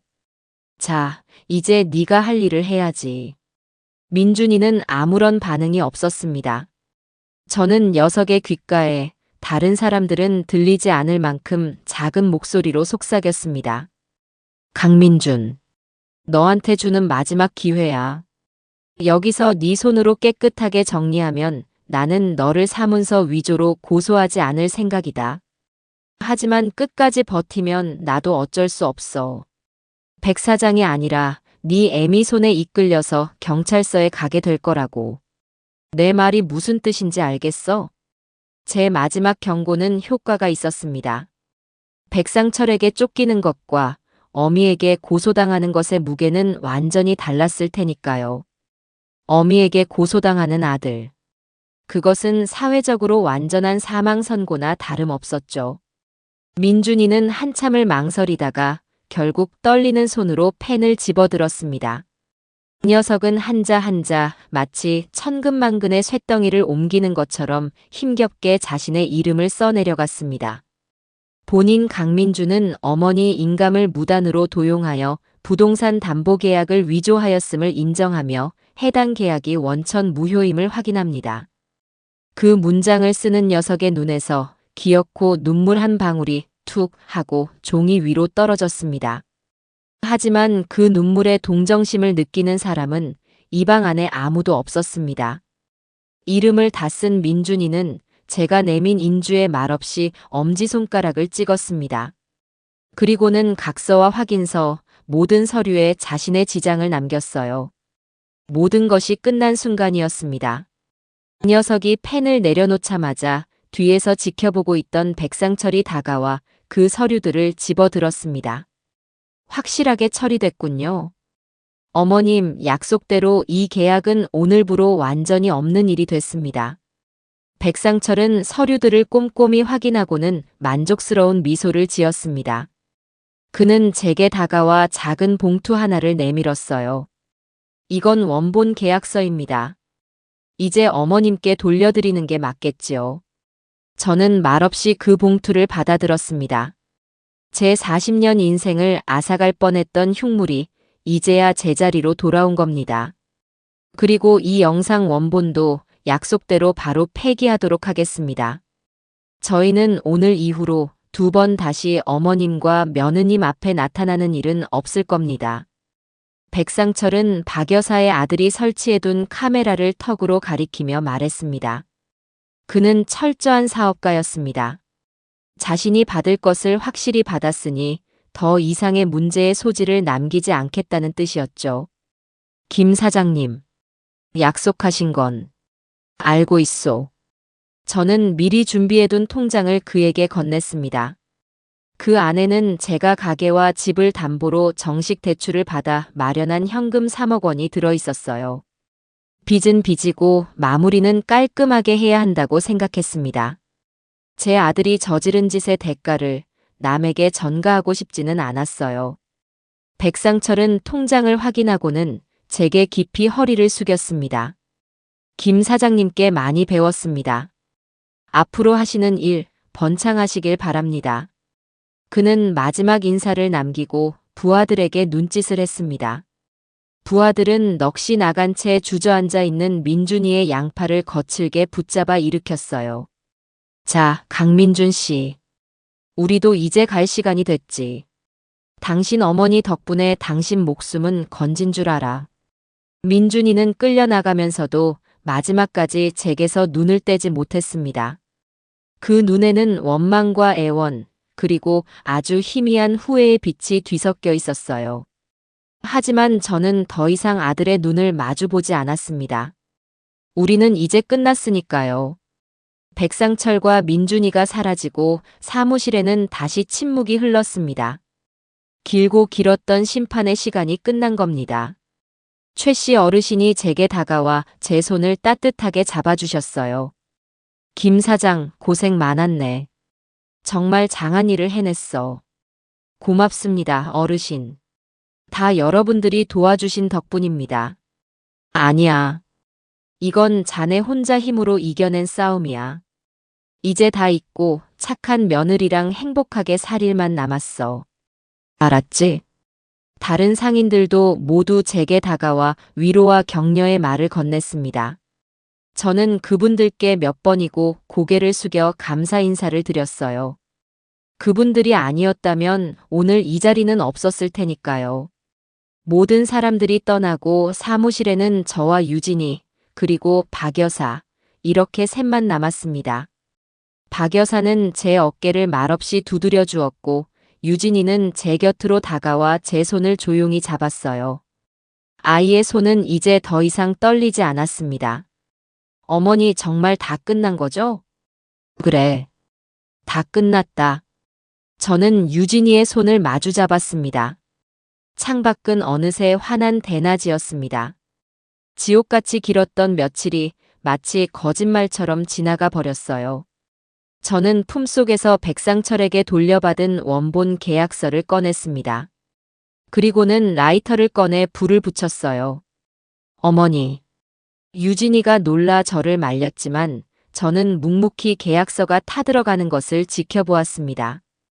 종이가 검게 변하며 오그라드는 모습이 마치 제 아들과의 질긴 인연이 제가 되어 사라지는 것만 같았어요. 모든 것이 하얀 재로 변했을 때 저는 그 재를 창문 밖으로 털어버렸습니다. 바람이 불어와 한 줌의 재는 순식간에 흩어져 사라졌습니다. 이제 정말로 모든 것이 끝났습니다. 그날 이후 시장에는 며칠 동안 소문이 흉흉하게 돌았습니다. 상인의 사무실에서 있었던 일의 전말이 목격자들의 입을 통해 조금씩 살이 붙여져 퍼져나갔기 때문이죠. 사람들은 제 아들 민준이의 파렴치한 행동에 혀를 내둘렀고 동시에 제 단호한 대처와 며느리 유진이의 당찬 모습에 감탄했습니다. 저희 가게는 한동안 동네 사람들의 뜨거운 관심사가 되었어요. 사장님, 소문 다 들었어요. 정말 큰일 하셨네요. 속 시원해 죽는 줄 알았어요. 아이고 말도 마. 얼마나 속이 썩었겠어. 그래도 저렇게 착하고 야무진 며느리가 옆에 있으니 이제는 걱정 없겠네. 가게를 찾아오는 손님들마다 제게 위로와 격려를 건넸습니다. 어떤 분들은 국밥값에 10,000원짜리 한 장을 더 얹어주시며 이걸로 며느님하고 맛있는 거라도 사드시라며 웃어주셨죠. 그 따뜻한 관심이 참 고마우면서도 한편으로는 마음이 무거웠습니다. 아들의 잘못이 온 동네의 가십거리가 되었다는 사실이 어미로서 어찌 편하기만 하겠어요. 하지만 저는 내색하지 않았습니다. 오히려 더 씩씩하게 웃으며 손님들을 맞았죠. 걱정해 주셔서 고맙습니다. 이제 다 해결됐으니 국밥이나 맛있게 드시고 가세요. 제일 큰 변화는 유진이에게 찾아왔습니다. 아이는 더 이상 작은 방에 숨어 지내지 않았어요. 그날 이후 유진이는 제게 조심스럽게 말했습니다. 어머니, 저 이제 어머니 가게 일 제가 도와드리면 안 될까요? 일은 무슨. 너는 아직 마음 추스를 시간이 더 필요해. 아니에요. 저 이제 괜찮아요. 그리고 가만히 앉아 있는 게 더 힘들어요. 어머니 옆에서 뭐라도 거들면서 저도 새롭게 시작하고 싶어요. 유진이의 눈빛은 진심이었습니다. 아이는 이제 과거에 얽매여 슬퍼하는 대신 앞으로 나아가고 싶어 했죠. 저는 그런 며느리가 대견하고 고마워서 아이의 뜻을 따르기로 했습니다. 다음 날부터 유진이는 제게 앞치마를 받아들고 가게의 굳은 일을 도맡아 하기 시작했어요. 그릇을 나르고 테이블을 닦고 손님들의 주문을 받는 아이의 모습은 조금 서툴렀지만 그 얼굴에는 이전에는 볼 수 없었던 생기가 돌았습니다. 어휴, 저렇게 예쁜 며느리가 서빙을 하니 우리 가게 국밥 맛이 더 좋아지겠네. 손님들은 유진이를 보며 칭찬을 아끼지 않았고 유진이는 쑥스러워하면서도 밝은 미소로 화답했습니다. 가게의 분위기는 이전보다 훨씬 더 활기차졌어요. 하지만 가게가 아닌 집으로 돌아오면 우리는 여전히 과거의 그림자에서 완전히 벗어나지 못했습니다. 집안 곳곳에는 민준이의 흔적이 너무나도 선명하게 남아 있었으니까요. 어머니, 우리 저 방부터 정리하는 게 어떨까요? 어느 날 저녁 유진이가 민준이와 함께 쓰던 안방을 가리키며 말했습니다. 그 방은 그날 이후로 아무도 들어가지 않은 채 시간이 멈춘 것처럼 그대로 놓여 있었어요. 저는 묵묵히 고개를 끄덕였습니다. 언제까지고 외면할 수만은 없는 일이었죠. 저와 유진이는 커다란 쓰레기 봉투를 들고 안방으로 들어갔습니다. 방 안에는 민준이가 입던 옷까지, 쓰던 물건, 그리고 유진이와 함께 찍었던 사진들이 가득했어요. 이건 다 버려야겠죠? 유진이가 민준이의 옷들을 꺼내며 제게 물었습니다. 그래. 다 버리자. 저 녀석한테 속한 건 이제 우리 집에 단 하나도 남겨둘 필요 없어. 우리는 말없이 민준이의 물건들을 봉투에 담기 시작했습니다. 값비싼 시계, 명품 넥타이, 한 번도 입지 않은 새 양복들.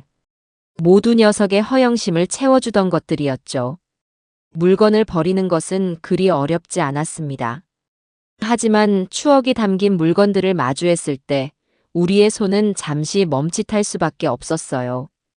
이건 제가 민준 씨한테 처음으로 떠준 목도리인데 유진이가 낡은 목도리 하나를 들고 울먹였습니다. 이건 민준이 어렸을 때 운동회에서 달리기 1등하고 받아온 메달인데 저 역시 장롱 깊숙한 곳에서 낡은 상자 하나를 발견하고는 가슴이 먹먹해졌습니다. 그 안에는 제가 소중하게 간직해온 아들의 어린 시절 추억들이 가득 담겨 있었어요. 첫돌 사진, 삐뚤빼뚤한 글씨로 쓴 첫 편지, 학교에서 받아온 상장들. 그 시절의 민준이는 세상에서 가장 사랑스러운 제 아들이었습니다. 어머니. 유진이가 제 눈치를 살피며 조심스럽게 저를 불렀습니다. 저는 눈을 한번 질끈 감았다가 떴어요. 그리고는 상자 안에 있던 모든 것을 쓰레기 봉투 안으로 쏟아부었습니다. 다 지난 일이다. 이런 종이 쪼가리 붙들고 산다고 해서 과거가 바뀌는 건 아니야.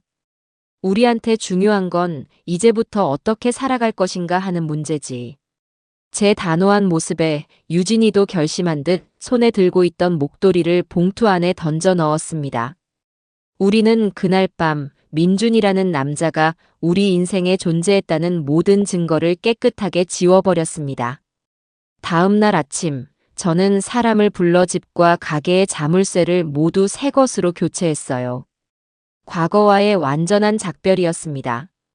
며칠 뒤 박 여사가 조심스럽게 제게 소식을 하나 전해주었습니다. 김 사장. 그놈 민준이 말이야. 그놈 얘기는 이제 하고 싶지 않아요, 형님. 아니, 그래도 이건 알아야 할 것 같아서. 그놈 백 사장한테 풀려나고 나서도 정신 못 차리고 다른 도박판에 기웃거리다가 거기서 돈 떼먹고 도망친 모양이야. 지금은 경찰에서도 사기 혐의로 그놈을 찾고 있대. 결국 그렇게까지 되었구나 싶었습니다. 어미를 배신하고 아내를 버린 놈의 마지막이 좋을 리가 없었죠. 저는 더 이상 아무것도 묻지 않았습니다. 이제 그 녀석의 인생은 온전히 그 녀석의 몫이었습니다. 제가 해줄 수 있는 것도 해주고 싶은 것도 더는 없었어요. 과거를 정리하고 나니 비로소 미래를 볼 수 있게 되었습니다. 가게는 점점 더 입소문이 나서 손님들로 붐볐고 유진이는 이제 제법 능숙하게 제 일을 돕는 든든한 동료가 되었죠. 우리는 전보다 더 많이 웃고 더 많이 대화했습니다. 시어머니와 며느리라는 어색한 이름 대신 서로를 의지하는 동반자이자 친구이자 새로운 의미의 가족이 되어가고 있었어요. 어느 늦은 저녁 가게 정리를 마치고 유진이와 함께 평상에 앉아 쉬고 있는데 유진이가 제게 말했습니다. 어머니, 저 어머니랑 같이 살면 안 될까요? 지금도 같이 살고 있잖니. 아니, 그런 뜻이 아니고요.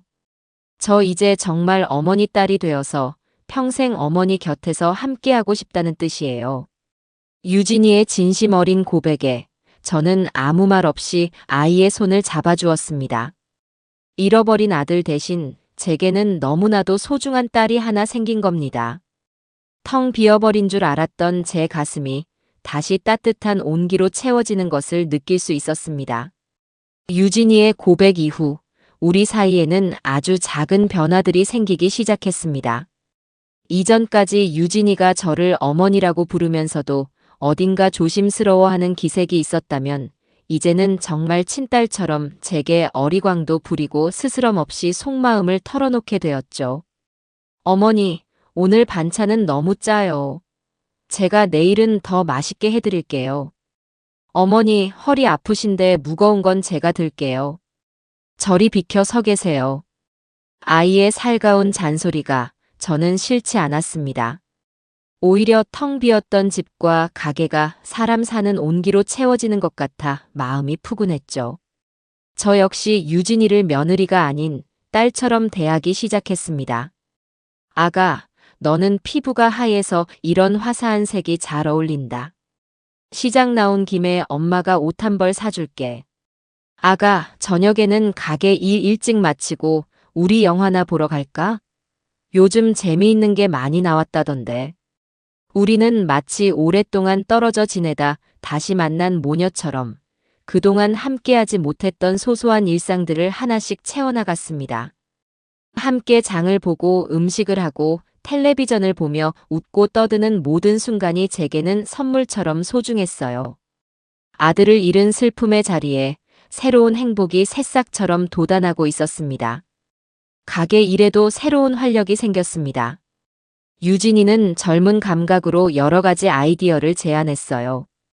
어머니, 저희 가게 메뉴판이 너무 낡았어요. 제가 예쁘게 다시 디자인해보면 어떨까요? 손님들이 보기에도 훨씬 좋을 거예요.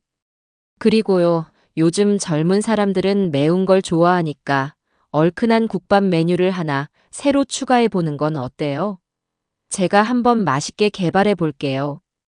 처음에는 40년 넘게 해오던 방식을 바꾸는 것이 영 낯설었지만 저는 유진이의 의견을 기꺼이 따르기로 했습니다. 새로운 시대에는 새로운 방식이 필요한 법이니까요. 유진이가 직접 디자인한 메뉴판은 산뜻하고 보기 좋았고 얼큰이 국밥이라는 이름으로 새로 내놓은 메뉴는 젊은 손님들 사이에서 폭발적인 인기를 끌었습니다. 덕분에 저희 가게는 시장의 오래된 국밥집에서 젊은 사람들도 즐겨 찾는 맛집으로 거듭나게 되었죠. 어느 날 유진이가 아주 진지한 표정으로 제게 제안을 하나 했습니다. 어머니, 우리 가게 이름을 바꾸는 건 어떨까요? 가게 이름. 이 이름을 바꾸자고. 이 가게의 이름은 제 남편이 살아있을 때 함께 지은 것이었습니다. 그래서 제게는 더욱더 의미가 남다른 이름이었죠. 저는 조금 서운한 마음이 들었지만 유진이의 다음 말을 듣고는 생각을 바꾸게 되었습니다. 네. 물론 지금 이름도 정겹고 좋지만 이제 저희는 새롭게 시작하는 거잖아요. 과거의 아픈 기억들은 다 털어버리고 어머니와 제가 함께 만들어가는 가게라는 의미를 담고 싶어요. 예를 들면 모녀국밥 같은 이름으로요. 모녀국밥. 그 말을 듣는 순간 제 가슴이 뭉클해졌습니다. 남편과 아들의 흔적이 담긴 과거의 이름 대신 저와 새로운 딸 유진이의 미래를 담은 이름. 그것이야말로 지금의 우리에게 가장 어울리는 이름이라는 생각이 들었어요. 그래. 좋다. 모녀국밥. 아주 마음에 드는구나. 그렇게 저희 가게는 새로운 이름을 얻게 되었습니다. 간판을 새로 바꿔단 날, 저와 유진이는 가게 앞에서 기념사진을 찍었습니다. 사진 속에서 우리는 세상에서 가장 행복한 모녀처럼 환하게 웃고 있었죠. 물론 과거의 그림자가 완전히 사라진 것은 아니었습니다. 가끔 민준이의 소식이 바람결처럼 들려오기도 했어요. 경찰에 쫓기면서도 여전히 도박판을 전전하며 비참하게 살고 있다는 소문이었습니다. 한 번은 공중전화로 가게에 전화가 걸려오기도 했어요. 제가 받자마자 다급한 민준이의 목소리가 들려왔습니다. 어머니, 저예요, 민준이.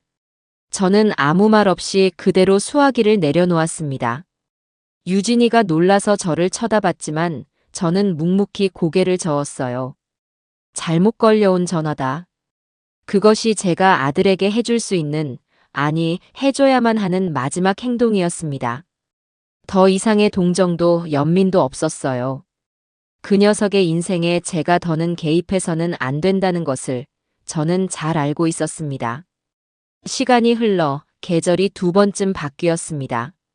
저희 모녀국밥은 시장의 명물로 완전히 자리를 잡았고 유진이는 이제 국밥 육수 비법까지 전수받아 저보다 더 맛있는 국밥을 끓여내는 청출어람이 되었죠. 아이는 가게 일을 하면서도 틈틈이 공부해 작은 공방을 열고 싶다는 새로운 꿈을 키우기 시작했습니다. 저는 그런 유진이를 기특한 마음으로 응원해 주었어요. 어느 햇살 좋은 가을날 오후 가게 앞 평상에 앉아 유진이와 함께 콩나물을 다듬고 있는데 박 여사가 다가와 말했습니다. 김 사장, 좋은 소식이 있어. 무슨 좋은 소식인데요, 형님? 저기 시장 입구에 새로 들어온 총각 알지? 과일 가게 하는 아주 성실하고 잘생긴 총각 말이야. 알죠. 인사성도 밝고 아주 괜찮은 청년이던데. 그 총각이 우리 유진이 보고 첫눈에 반했나 봐. 나한테 와서 조심스럽게 한번 다리 좀 놔달라고 사정을 하더라고. 어때? 한번 만나보게 하는 거. 박 여사의 말에 저와 유진이는 서로를 쳐다보며 웃음을 터뜨렸습니다. 유진이의 얼굴이 수줍음으로 발그레하게 물들었어요. 형님도 참. 애 놀리지 말아요. 놀리긴 뭘 놀려. 나는 진심인데. 우리 유진이가 얼마나 아까운 아이인데 평생 국밥집에만 묶어둘 수는 없지. 좋은 사람 만나서 새로 시작도 해야지. 저는 유진이의 손을 잡았습니다. 아이의 눈이 정말 괜찮을까요? 하고 묻고 있었어요. 저는 따뜻한 미소로 대답을 대신했습니다. 우리 딸, 이제는 행복해질 자격 충분히 있어. 엄마가 허락할 테니 저녁에 예쁘게 하고 한번 만나보고 오렴. 아픈 과거의 상처 위에 어느덧 새로운 행복의 싹이 이렇게나 예쁘게 돋아나고 있었습니다. 저와 유진이는 서로를 마주보며 그 누구보다도 환하게 웃었습니다. 지긋지긋했던 폭풍우는 완전히 지나갔고 우리 앞에는 눈부시게 맑은 하늘만이 펼쳐져 있었습니다. 시간은 멈추지 않고 흘렀습니다. 모녀 국밥이라는 새 간판을 단 지도 어느덧 1년이라는 세월이 지났죠. 그동안 우리에게는 많은 변화가 있었습니다. 유진이는 박 여사가 소개해준 과일 가게 총각과 예쁜 만남을 이어가고 있었어요. 처음에는 수줍어 어쩔 줄 몰라 하던 아이가 이제는 저녁이면 그 총각과 함께 팔짱을 끼고 시장을 한 바퀴 돌며 데이트를 즐기는 어엿한 연인이 되었습니다. 그 모습을 흐뭇하게 바라보는 것이 요즘 제게는 가장 큰 낙이었죠. 가게는 여전히 손님들로 북적였습니다. 유진이가 개발한 얼큰이 국밥은 방송에까지 소개되면서 이제는 먼 동네에서도 일부러 찾아오는 손님들이 있을 정도였어요. 저는 주방의 많은 부분을 유진이에게 맡기고 가게 평상에 앉아 손님들과 이야기를 나누거나 새로 들어온 젊은 상인들에게 훈수를 두는 시장의 큰언니 같은 역할을 하게 되었습니다. 제 인생에 다시 없을 것 같았던 평화롭고 행복한 나날이었죠. 아들 민준이에 대한 생각은 이제 거의 하지 않게 되었습니다. 가끔 밤에 잠이 오지 않을 때면 그 녀석의 어린 시절 모습이 희미하게 떠오르기도 했지만 그럴 때마다 저는 옆에서 새근새근 잠든 유진이의 얼굴을 보며 마음을 다잡곤 했습니다. 과거에 얽매여 현재의 행복을 놓치는 어리석은 짓은 더 이상 하고 싶지 않았으니까요. 그 녀석은 이제 제 인생에 없는 사람이었습니다. 그저 아주 길고 지독한 악몽을 한번 꾼 셈치기로 했죠. 그러던 어느 가을볕이 유난히 좋던 날이었습니다. 유진이는 그 총각과 함께 주말 데이트를 나갔고 저는 오랜만에 혼자 가게를 보며 여유를 즐기고 있었어요. 그때 박 여사가 다급한 얼굴로 가게 안으로 들어왔습니다. 김 사장, 이리 좀 와봐. 빨리. 아니, 형님은 또 왜 그렇게 호들갑이야? 무슨 일인데 그래? 호들갑이 아니야. 지금 빨리 텔레비전 좀 켜봐. 뉴스에 지금. 박 여사는 헐떡이는 숨을 고르지도 못하고 가게 벽에 걸린 낡은 텔레비전을 가리켰습니다. 저는 영문을 모른 채 리모컨으로 텔레비전을 켰어요. 마침 화면에서는 사회면 뉴스가 나오고 있었습니다. 그리고 다음 순간 저는 제 눈을 의심해야만 했습니다. 불법 유사수신 업체 적발 주범은 30대 남성 강모 씨. 익숙한 이름과 함께 너무나도 익숙한 얼굴이 화면을 가득 채우고 있었습니다. 경찰의 양팔이 붙들린 채 고개를 푹 숙이고 걸어 나오는 남자. 마지막으로 보았던 그날보다 훨씬 더 수척해지고 망가진 모습이었지만 한눈에 알아볼 수 있었죠. 제 아들 민준이었습니다. 뉴스 앵커는 차분한 목소리로 사건의 전말을 설명했습니다. 민준이는 도망자 신세가 된 이후에도 정신을 차리지 못하고 고수익을 미끼로 은퇴한 노인들의 노후 자금을 가로채는 불법 유사수신 업체를 차렸다고 해요.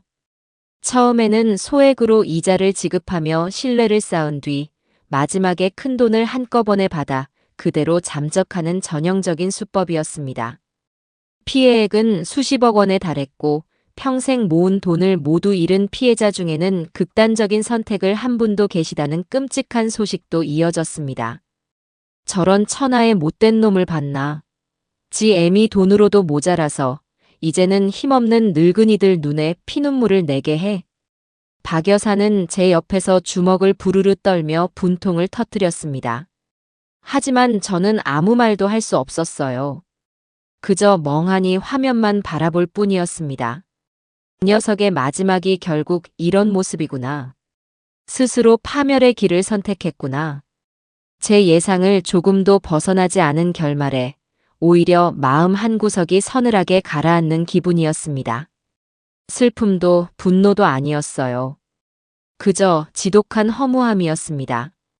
뉴스가 끝나고 박 여사가 걱정스러운 눈으로 제 어깨를 감쌌습니다. 김 사장 괜찮아?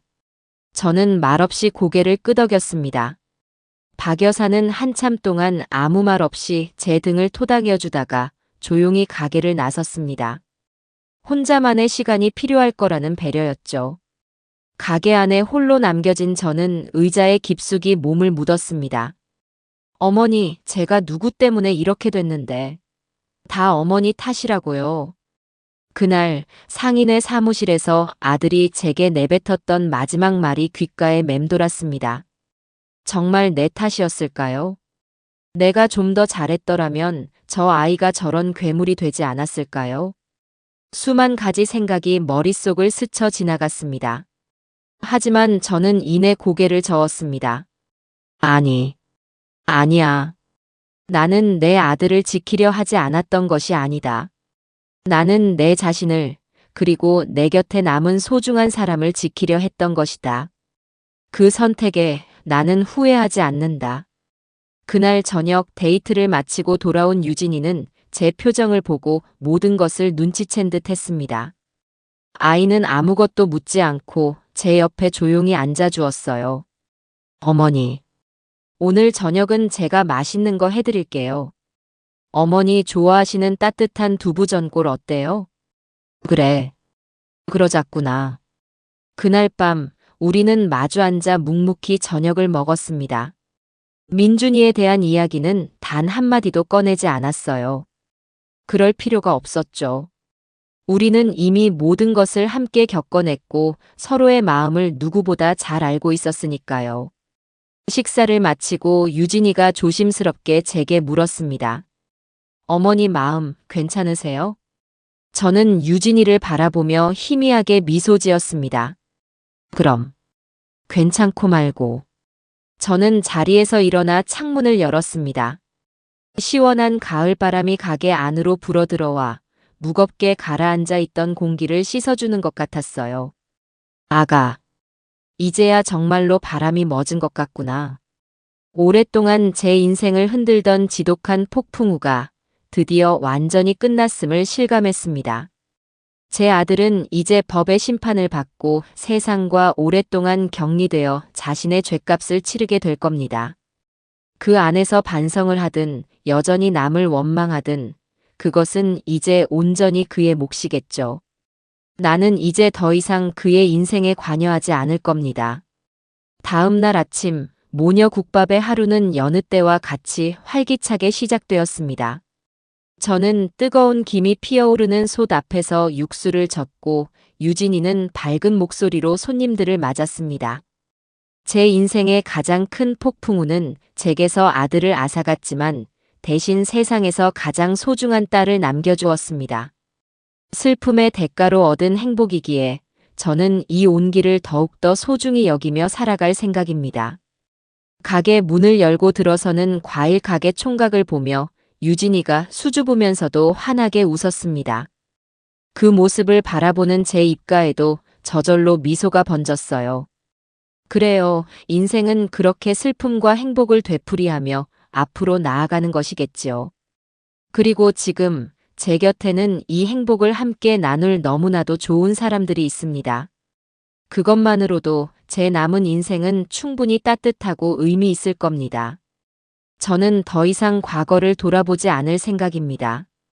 제 눈은 이제 제 소중한 사람들과 함께 만들어갈 빛나는 미래를 향하고 있으니까요.